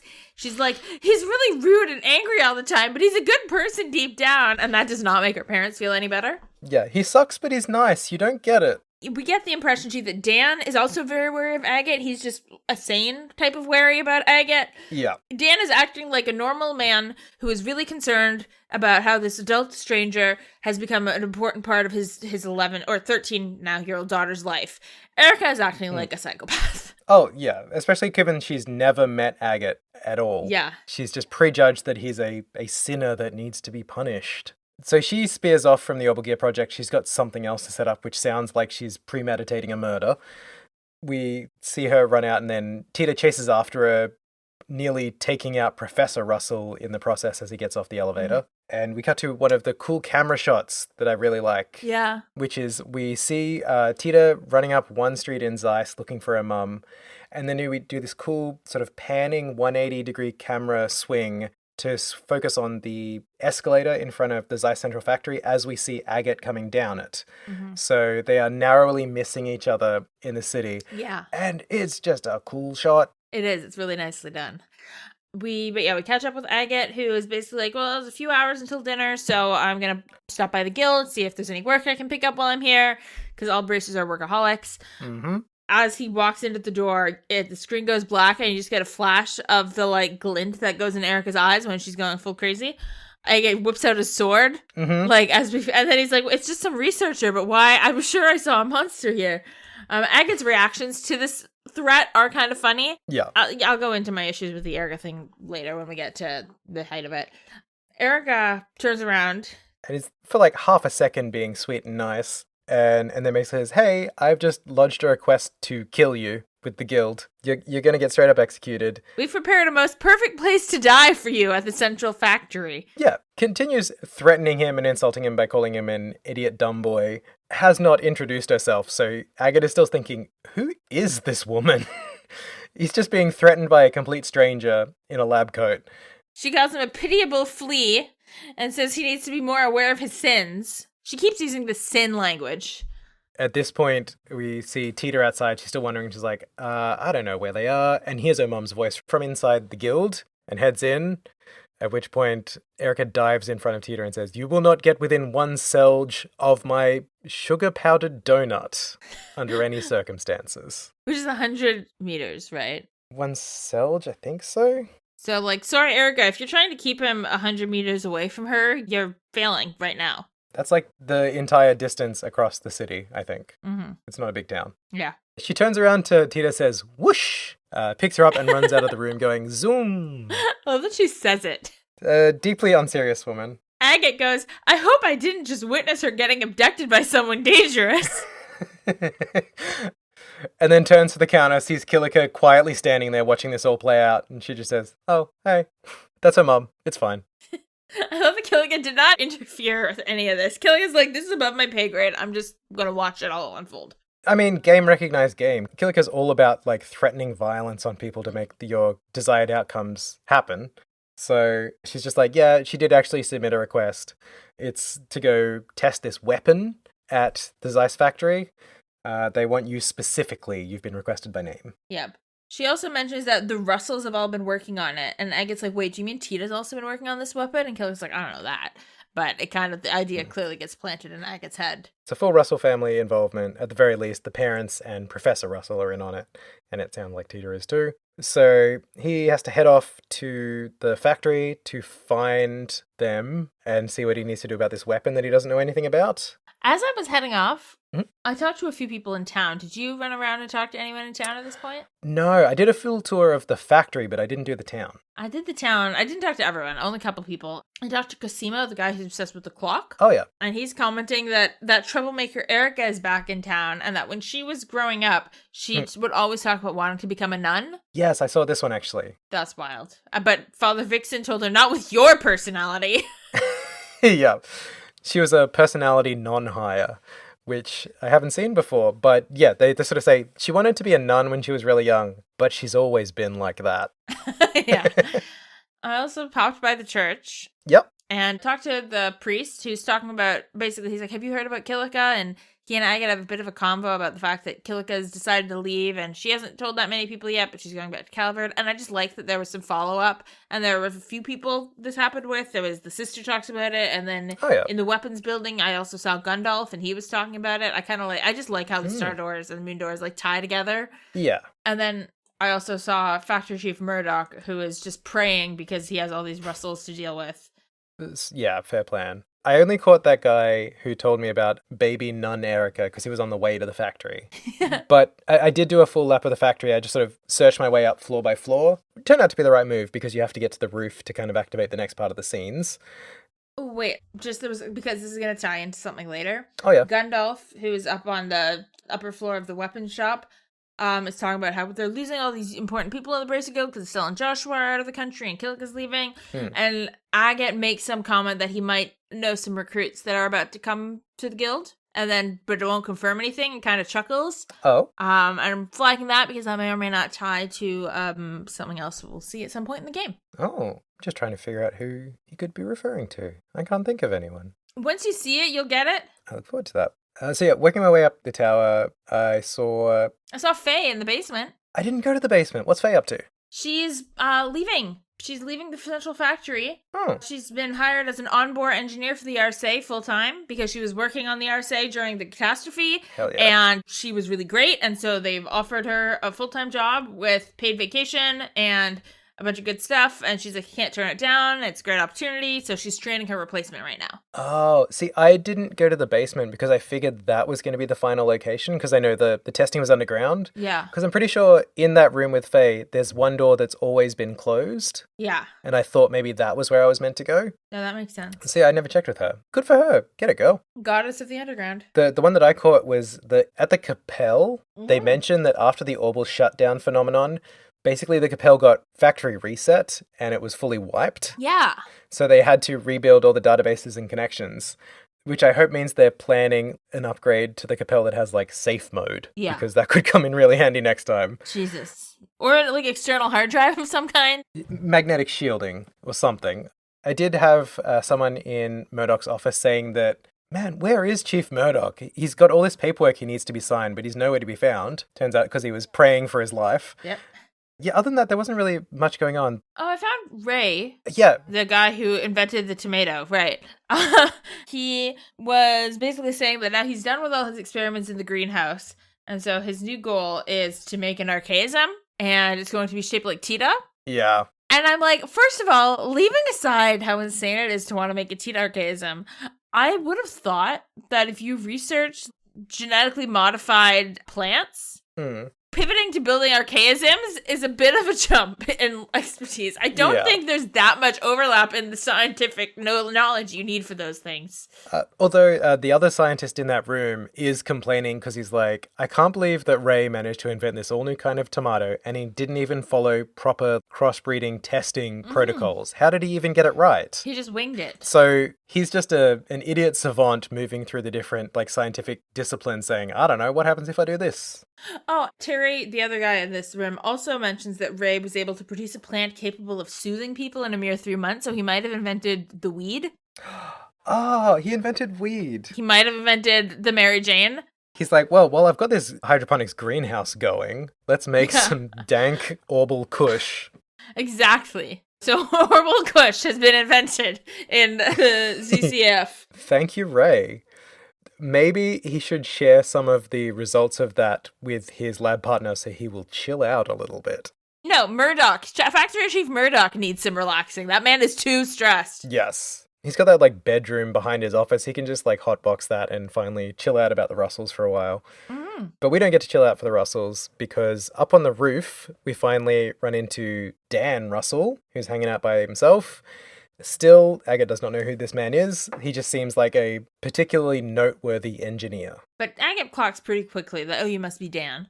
They talk about the fact that Dan used to be a bracer, which we had heard before. Yes. Agate pretty much jumps right into being like, so, about this new weapon, are you having Teoh work on it? And kind of rips him up a new one for having Teoh work on developing a weapon. To which Dan explains the whole Ren thing. And that from his perspective, Dan doesn't actually think Teoh really expects to accomplish anything in terms of like being able to reach Ren or talk to her or like be on equal footing with her or whatever it was she was saying. But it's more that Teoh feels so powerless in terms of Ren and how much she cares about Ren and anything about Ren that this just makes her feel connected to Ren in some way. And that this is really not about that she actually thinks there's a practical application this has to her relationship with Ren, but just the desperate need to feel connected to her.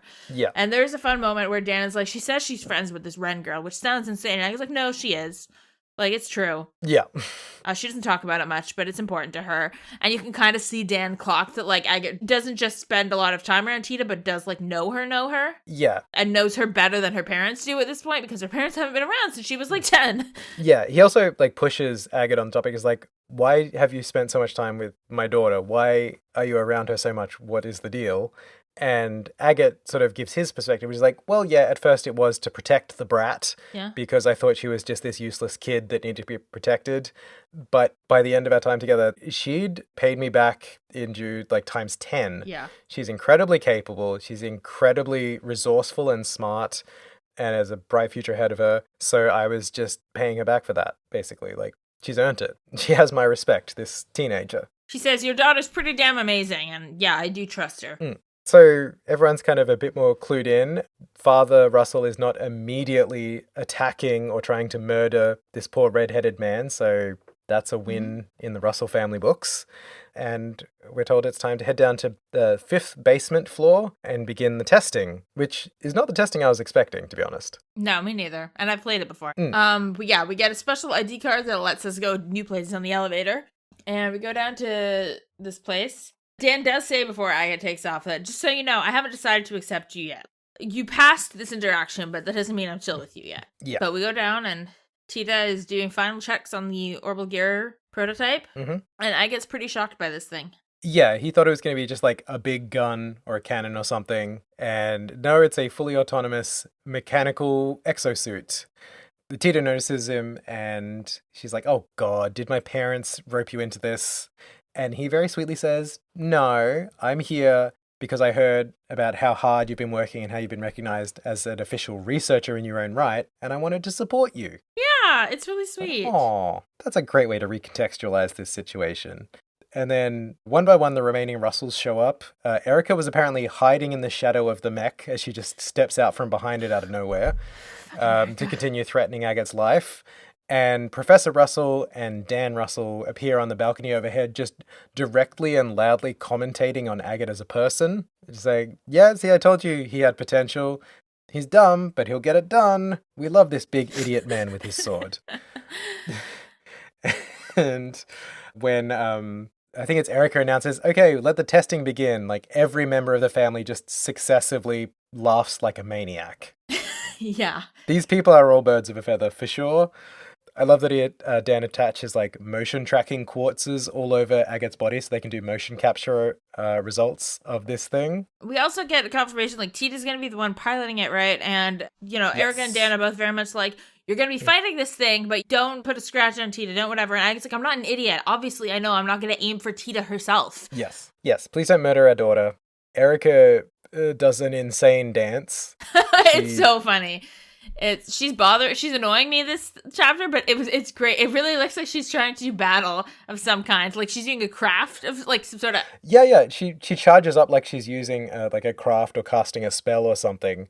But Dan, her loving and beleaguered husband, tells us that this is Erica's success dance, which she does before every experiment.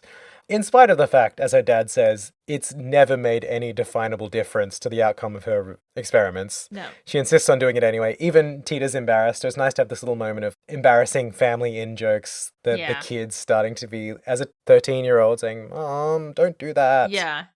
And then I do like that Erica, when she goes over to the computer unit or whatever, she says tap, tap, tap as she taps on it. Yep. She's saying tap, tap, tap, tap, tap, tap, tap out loud. She's doing her own Foley, yeah. She really is. Also, I hope to God that somewhere in this series, Erica is like a companion party member in one of the games that have like party support skills, because Erica's success dance needs to be like a party support skill that gets used at some point. It is the perfect reference. Okay. As long as it's not a party Agate can be in, because that active dialogue would drive me nuts. You know what? It's too complicated a programming for a Trails game. I love them dearly, but they wouldn't do it. A party support skill that for everyone else boosts their, like, let's say accuracy, because that's success. But if Agate's in the party, it reduces his accuracy by the same amount. Oh my God. Would that not be so thematically appropriate? I love the idea that her victory dance has no statistical effect whatsoever, but would apparently affect combat. It has no effect on anybody normally except for Agate. So when you use the skill, it just comes up with the caption, Erica's success dance, in brackets, except Agate. Yeah. But yes, she does a success dance. We have the motion tracking all set up, which means we need to start our first of 3 tests, which is a foot race. Mm-hmm. We're just racing on foot around a little track. The machine's a bit slower. It doesn't really keep up with Agate, but then at the last second does like a super turbo boost jump to beat him. Tita's like, sorry, Mum told me to.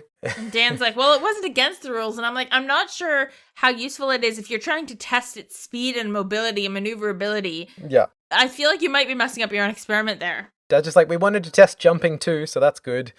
The second test, they have to move these big heavy barrels onto color-matched tiles. Agate wins this one. They kind of breeze past it. Yep. Because he's just a bit more mobile and also incredibly strong. And then finally, the third test is the one that I thought was going to be the only test, which is a mock battle. Yeah. And I also noticed that even though my characters, I think, are at or close to level 120 at the moment, this agate is 90. So time-wise, that puts this like a chunk of time ago as well. Yeah, a few months ago at least. Yeah, because I like how they've been using kind of the level as the shorthand for sort of time tracking. Yeah, an indicator. Because I think we were like 70 or 80 when we started the game. We were in the 90s. We were at 90. Okay. That was Kevin and Reese only at that point, but Kevin had been implied to have been holding back before anyway, so. Right, but then we get to the battle. Erica is again threatening to execute him if he, puts a hair in her head. It's pretty easy.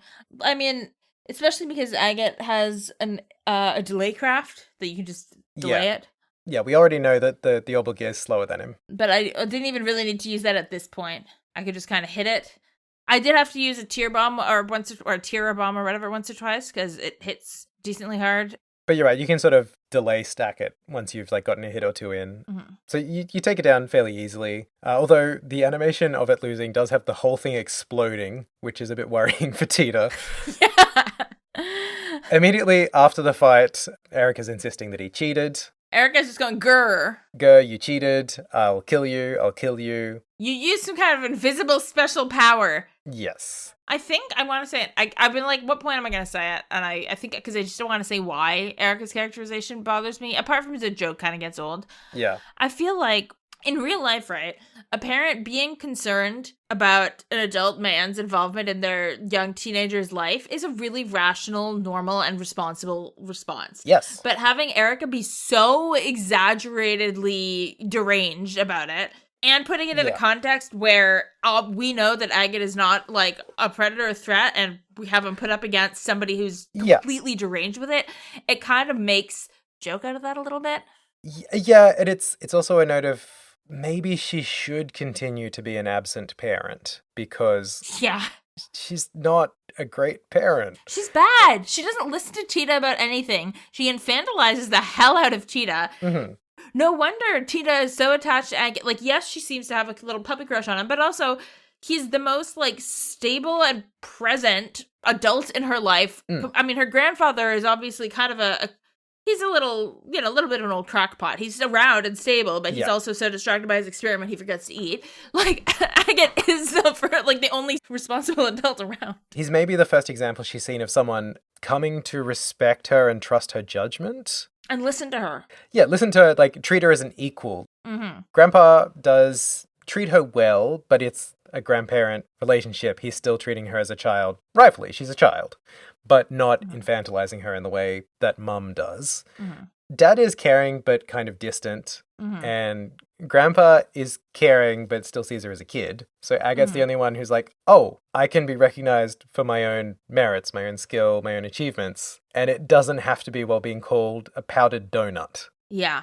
Agate listens to her and thinks about what she says and like responds and changes in reflection to that. Like it's a relationship that goes both ways instead of being this one-sided, like being treated like an object. Yeah. Which it seems like is what her parents do. But also, yeah, just the Erica thing, I feel like there's something weird about making such a joke, haha, crazy lady about the mom who's concerned that some adult strange man is in her kid's life. Because obviously, and nobody can look at Erica and think she's not completely deranged about this. But the fact that that's the take on it, there's something about that I like. It annoys me. It should be the moment where she's assessing who this person actually is to see if he's a threat to her daughter. Yeah. In any way.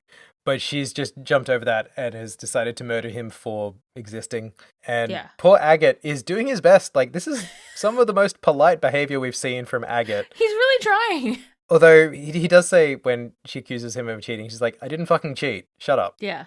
So he's not perfect, but he's being very reasonable until he's accused of foul play, and then he rebuffs that, which is a reasonable thing to do. Yeah. And again, this relationship started with Eric is saying, I'm so excited to murder you. I'm going to execute you. You are a horrible sinner. He's been unreasonably reasonable to this woman. Yes. Who, after accusing him of cheating in this battle, immediately demands, husband, go get your fighting stick and beat the shit out of this man. Get your weapon, dear.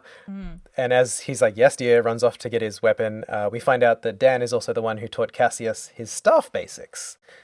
Cassius went on to perfect the fighting form, but he learnt the building blocks from Dan. So this is clearly a talented fighter. Yeah, he's no slouch. We know that he only quit being a bracer from the previous reference because of injury. So it's not that he was bad at it or anything. He's just switched tracks when he could no longer do the physical component of the career. But then, as they're waiting for Dan, Erica is like, I'm going to go check Tita for injuries while we wait for Dan. Tita, come out of the suit. And Tita's like, haha, I kind of can't. It's locked in and the controls aren't responding. And then it starts to spark and malfunction. The arms are going all crazy. It looks like it could attack at any minute.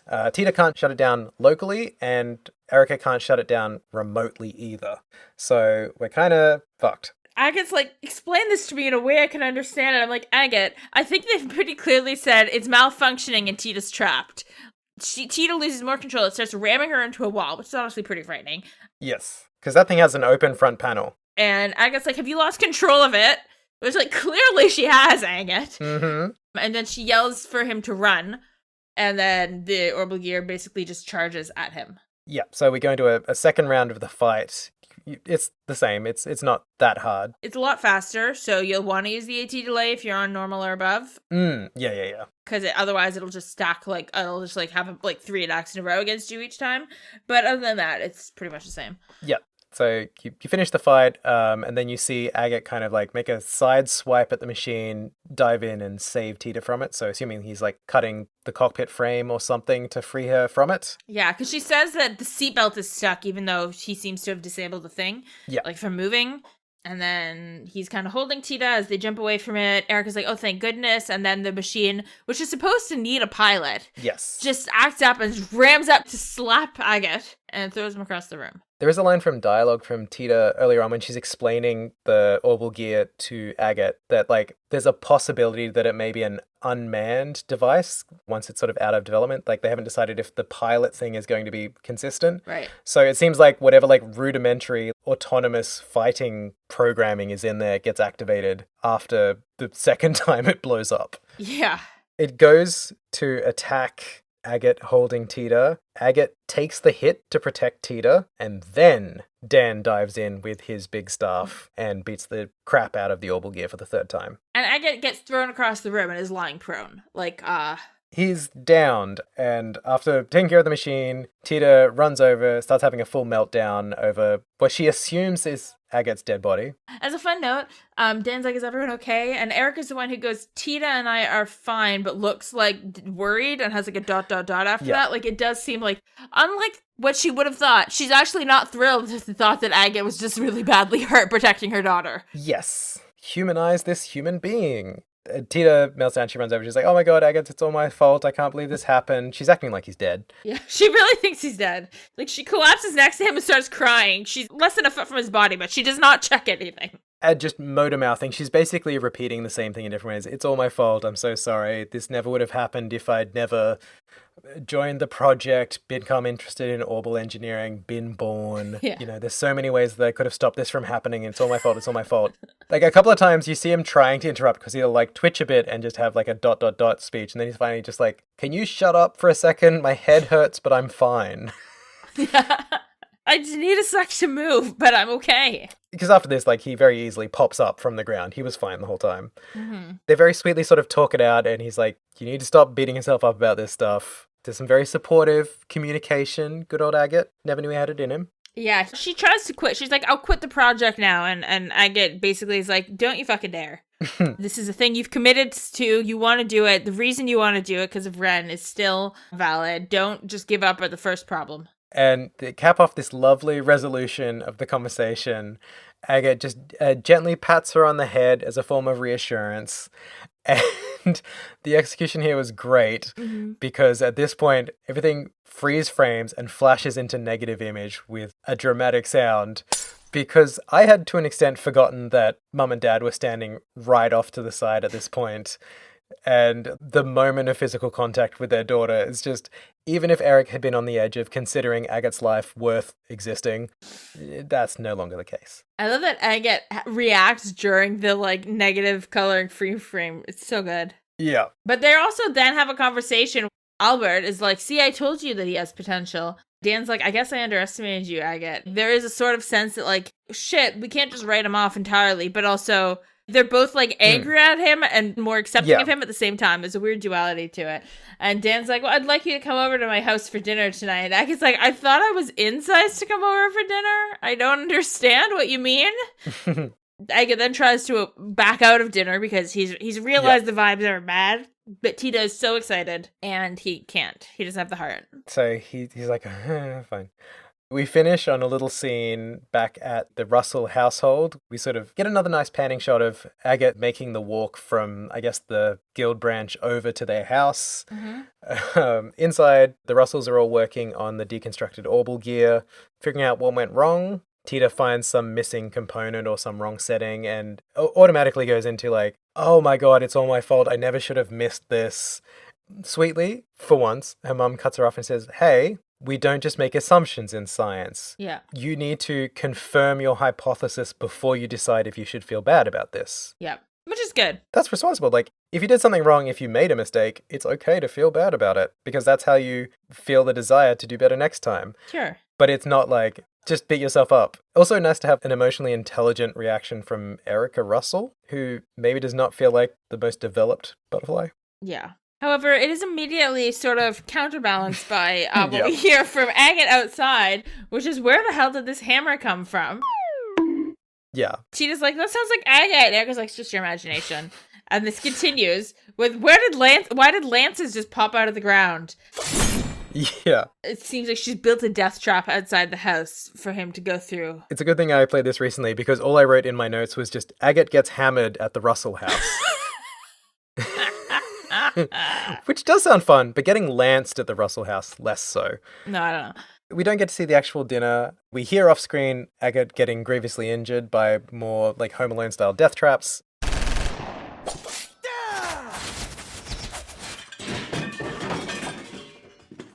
Damn it! And assumably the dinner went okay because there's not a part 3 of this story. And this is the end of part 2. Well, one more thing before the end. Tita has learned a new S-craft, Orbital gear. Yes! She can now summon the Orbital gear as her S-craft, which is sick. And it's really good. I haven't used it yet because I didn't take her into the final boss fight, but I'm looking forward to trying it out. Me either, but I remember it being great. Kapow! But now we can finally finish the chapter. Oh my god, we're finally on the home stretch. We're almost there, you guys. So we go off to the Locle. So, once again, we make our way back to the Locle Canyon because we have to stop in at the guild branch each time for the new thing to happen. Yep, it's nighttime now. As we arrive inside the guild branch, they notice that it's nighttime, the lights are on, and then outside, a brand new teleport has appeared at the very tip of the cliff top. And also, the cliff top is no longer overlooking the canyon, it's suspended in space. Yes, that's also a bit of a change. A little bit. They're really mad that the pretty scenery is gone. It was a nice view. One of those really cool like panorama shots that they did a handful of times in FC, like the ocean trail leading up to Mercia Orphanage was another really good one. Yeah. I remember so much more about this series than I ever used to. Yeah. It's crazy what like making a podcast every week about this thing will do. Yeah, well, every chapter you play, you spend 3 to 6 hours, depending how many parts we divided it into, talking about everything that happened in it. I think that does help the memory a bit. I play it and I write down notes for hours, then we talk about it for hours, and then I edit it listening back to us talking about it for hours. So this is why my memory has improved. You're gonna know more than me by the time you're done with all the editing you do. Oh, don't place that burden upon me, Lex. That's too much to know.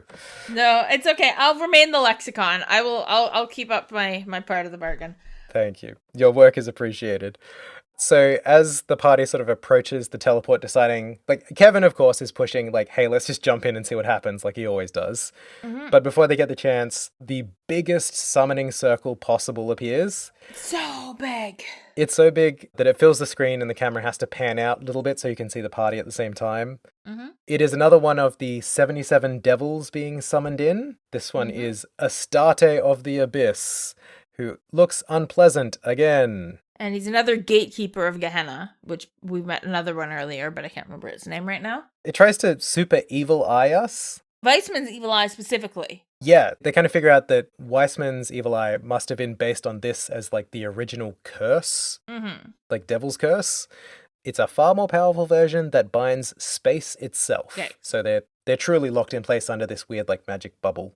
And just as the thing rears up to splatter us with its big crazy hammer thingy, and Kevin thinks to himself, I'm gonna have to use it. Like it's like he's got something in his back pocket for this, but he doesn't have to use it yet because in swarms a hail of little like flechette projectile weapons that slice the devil all to shit and then fly back to reassemble as Reese's Templar sword. Begone, foul, blasphemous beast, says girl's voice. The girl's voice, it's the only girl we need, it's Reese. Hell yeah. I didn't realize that when her sword disassembled, I assumed it was like on a string. It was just like it would extend and then snap back, but she can fully sort of fly them around like individual little weapons. It's very cool. Yeah. And she's like, leave the devil to me, I'll take care of it in no time, which I appreciate the sentiment, Reese, but I think you're being a little ambitious. Yeah. This is clearly, it needs a full party to fight. She holds her own for a minute. She's like 1v1ing this devil pretty effectively, bouncing around all crazy. Yep. Until it pulls a devilish trick.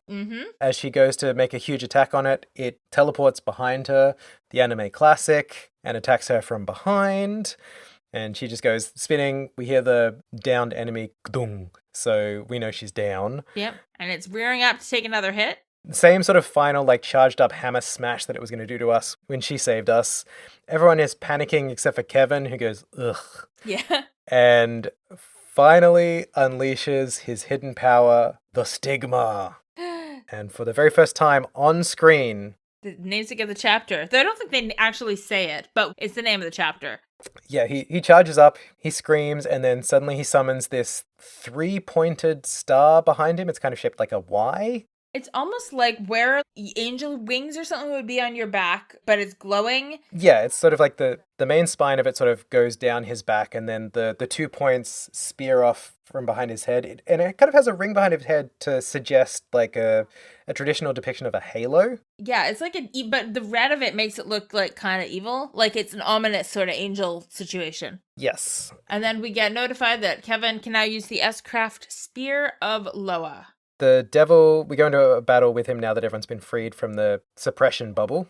Kevin gives his little heretic hunter speech where he says, this is a formality for a worthless devil like you, but I hereby acknowledge you as a heretic to be hunted. Your chances to repent or beg for the goddess's forgiveness have long passed, which I wonder if that's a spiel he has to say to every heretic before he hunts him. It's his, in the name of the moon, I will punish you. Exactly. All right, and then may 1,000 thorns adorn your flesh with sorrow, which reminded me of Reese's Templar sword. Well, it's kind of turned into 1,000 thorns. Become dust and vanish into the void of ignorance. And it turns out the thorn line is also his like dialogue line when you use this new Spear of Loa S-Craft. Because I immediately shut it off as soon as the battle started with this devil, Astarte, and his 2 amplifier side guys. Doesn't matter, because as soon as I cast the S-Craft, they were both gone. Sailor Kevin launches us into battle. Sailor Father Kevin, the devil, it's toughish, but I think those side minions would have been a lot more painful if they hadn't been immediately wiped out by a stigma. Same. I had to use 2 S-Crafts to get them out because of, I guess they have more HP in the higher difficulty, so I had to use Joshua's S-Craft as well. But he's gone nonetheless. We get a new sealing stone, and I have a strong suspicion about who it's going to be. But we don't get to find out straight away. We have a probably welcome edition and an unwelcome edition here. And the less welcome one is the Lord of Phantasma has once again appeared to talk shit. Well, I did notice that before they revealed that it was the Lord, the voice was described as a hoarse voice. So yes, whoever it is has a scratchy voice. The Lord of Phantasma repeats the sort of riddle it gave at the end of last chapter and is like, well, you didn't do it as well as I thought, but all of those things came true, didn't it? Because he's like, your next destination is the Path of Beasts. Devour the new offering presented to you and display your seal once more. So hunt this heretic and show off your stigma. Then shall the flames of Gehenna burn ever fiercer and my kingdom draw closer to its true completion. You'll do this thing and it'll benefit me. And you'll have access to the next plane.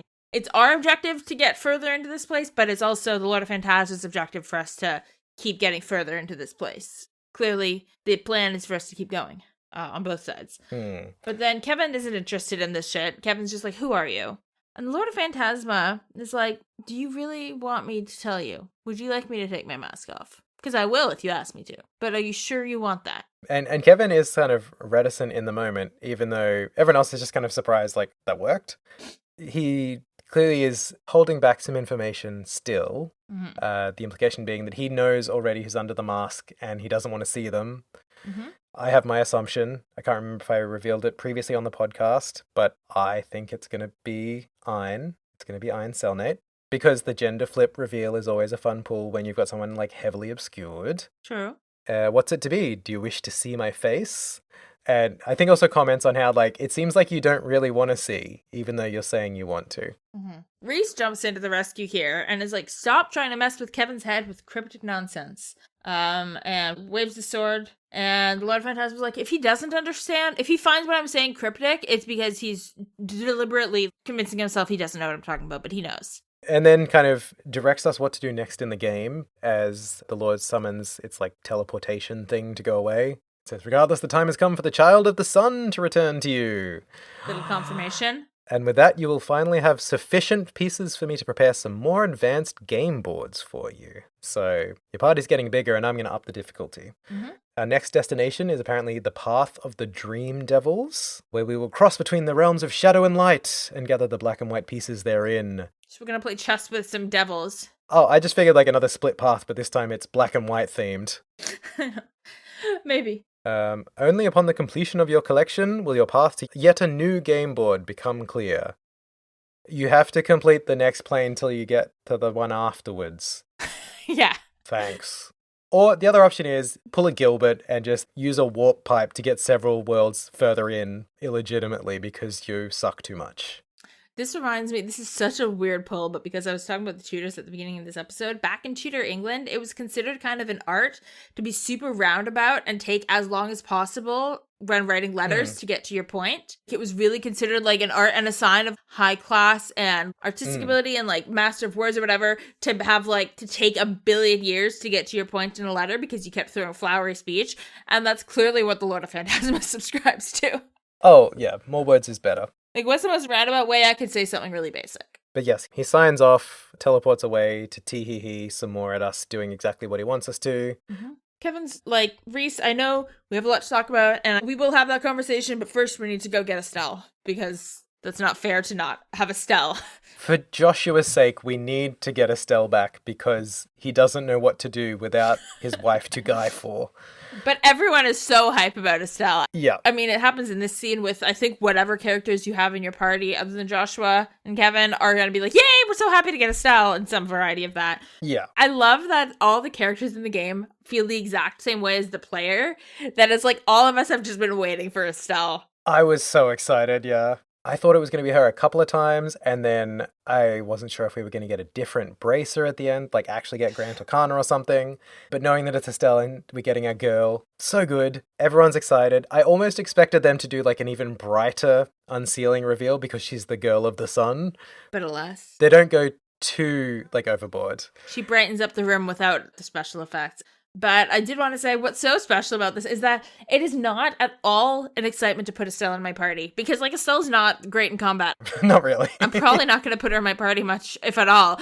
I just want her here. I can't wait to see her interacting with everyone, especially Reese. Like, I want to see what that dynamic ends up being like. It is cool, the idea that she's the last of the party members we had before. She's the last one that joins now. It really ups the anticipation for her. And it's given more secondary, tertiary characters time to shine, like Josette and Annalise. Josette, if we'd done the Sun Door, we'd have had a background story for her. We've done backstory for Annalise that makes her much more lovable and investable. Rounded. In the player's eyes, because we know more about her, yeah. Yeah. She's more interconnected with everyone else. Even like Mueller and Julia, who were just kind of there as an afterthought at the end of last game. Yeah. For getting a bit more. And yeah, I'm also excited to not have Estelle in my party because I want to see more dialogue, especially between her and Josh externally. Yeah. I'm so excited to have her hanging around the garden. Yeah. All her dialogue is always gold. I mean, it was great running around the banquet and having her as a character to go check in with. Yes, they've been great about giving us lots of like interdynamics between characters that we haven't necessarily seen before. So the amount of time I spend swapping party members in and out is only going to extend. Mm-hmm. Everyone's excited to see her. She's excited to see everyone. She specifically comments on how much she likes Shara and Olivier's new looks. Mm-hmm. You both look great. And then Agatha's like, well, sorry, I didn't get any fit for you, Estelle.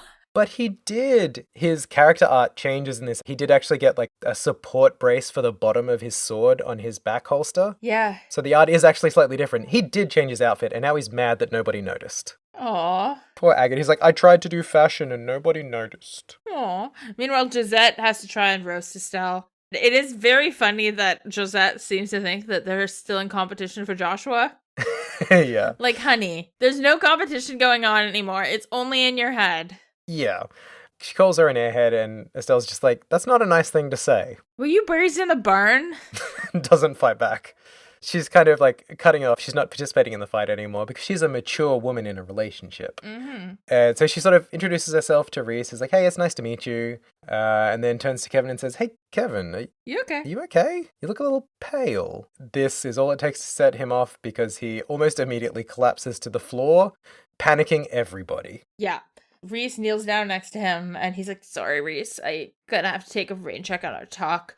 I'll leave things to you for a while. And then just collapses. He hands her the cube and then just fully face plants. I give you cube crunch. Joshua's like, is this because of the thing he did? So, you know, the big glowing thing. And yeah, and that's just it. And that's the end of the chapter. We just cut to black with everyone panicking.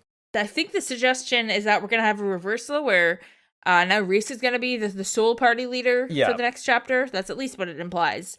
That would be my thought. I feel like the natural turnabout would be next chapter we play as Reese and Estelle is the default party member because Joshua was the last one. Because they know people want to spend time with Estelle straight away. But that would then presume you'd have a locked character and Estelle that you would automatically want to have in the party so you don't get as much variety. So yeah, my thought is Reese and Estelle +2. Mm-hmm. Now for next episode. Oh my god, we have to do more of this podcast. Yes. We're going to have Chapter 5, and we're doing some doors. I hemmed and hawed about doing all three, but one of them is very short. It's another more similar to the Salt Pale door in that it's like that kind of length. Okay. Like where it's just like a lot of text. It's not like an involved scene. So I figure we can do this. We're doing Moon Door 4, Star Door 6, and Star Door 7. And you know what? That's just reminded me. We didn't rank Orbital Gear Project Part 2. Oh my god, you're so right. I'm gonna, I don't know, maybe a 3.5, maybe a 4. I'm trying to decide because it was a lot better than the first part. It was definitely an improvement on the first part. So for context, we both gave the first part 3 out of 5. What are you thinking? I don't feel it deserves to be rated any lower, but I don't really feel it deserves to be that much higher than 3. I'll say 3.5. I'm just going to say 3 still. I think it's a 3.5 for me because it was better than the first part. Yeah. But that's just for me at least. Do I have anything else at a 3.5? The only other 3.5 was Star Door 5 Swordsmanship. I guess I'll put it there for now. So that's our rating for the Moon Door that we forgot to talk about. And also next week's coverage, Chapter 5, Moon Door 4, and Star Doors 6 and 7.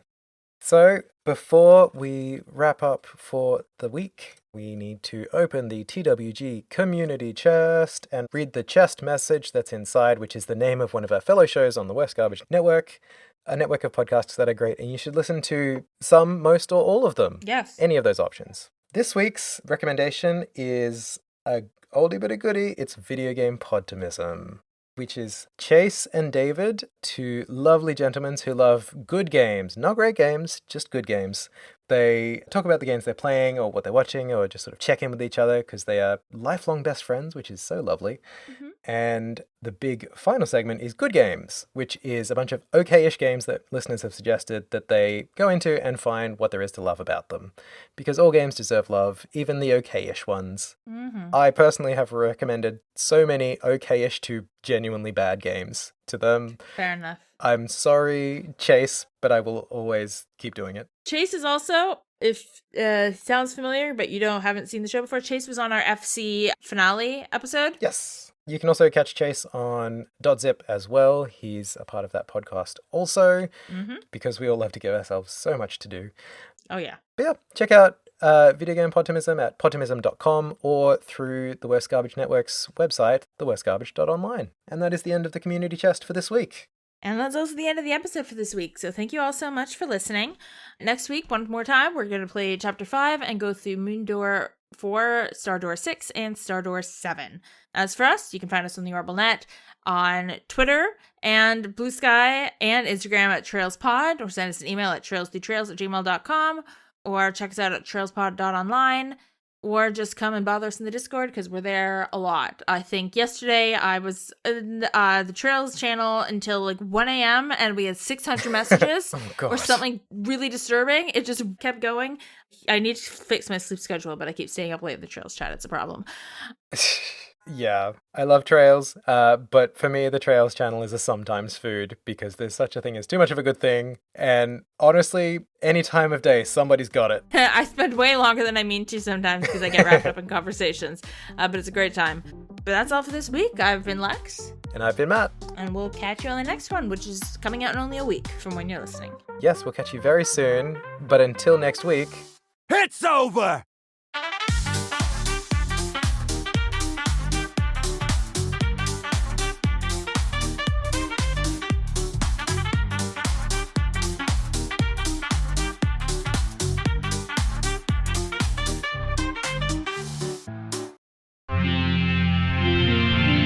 TWG, the worst garbage, online.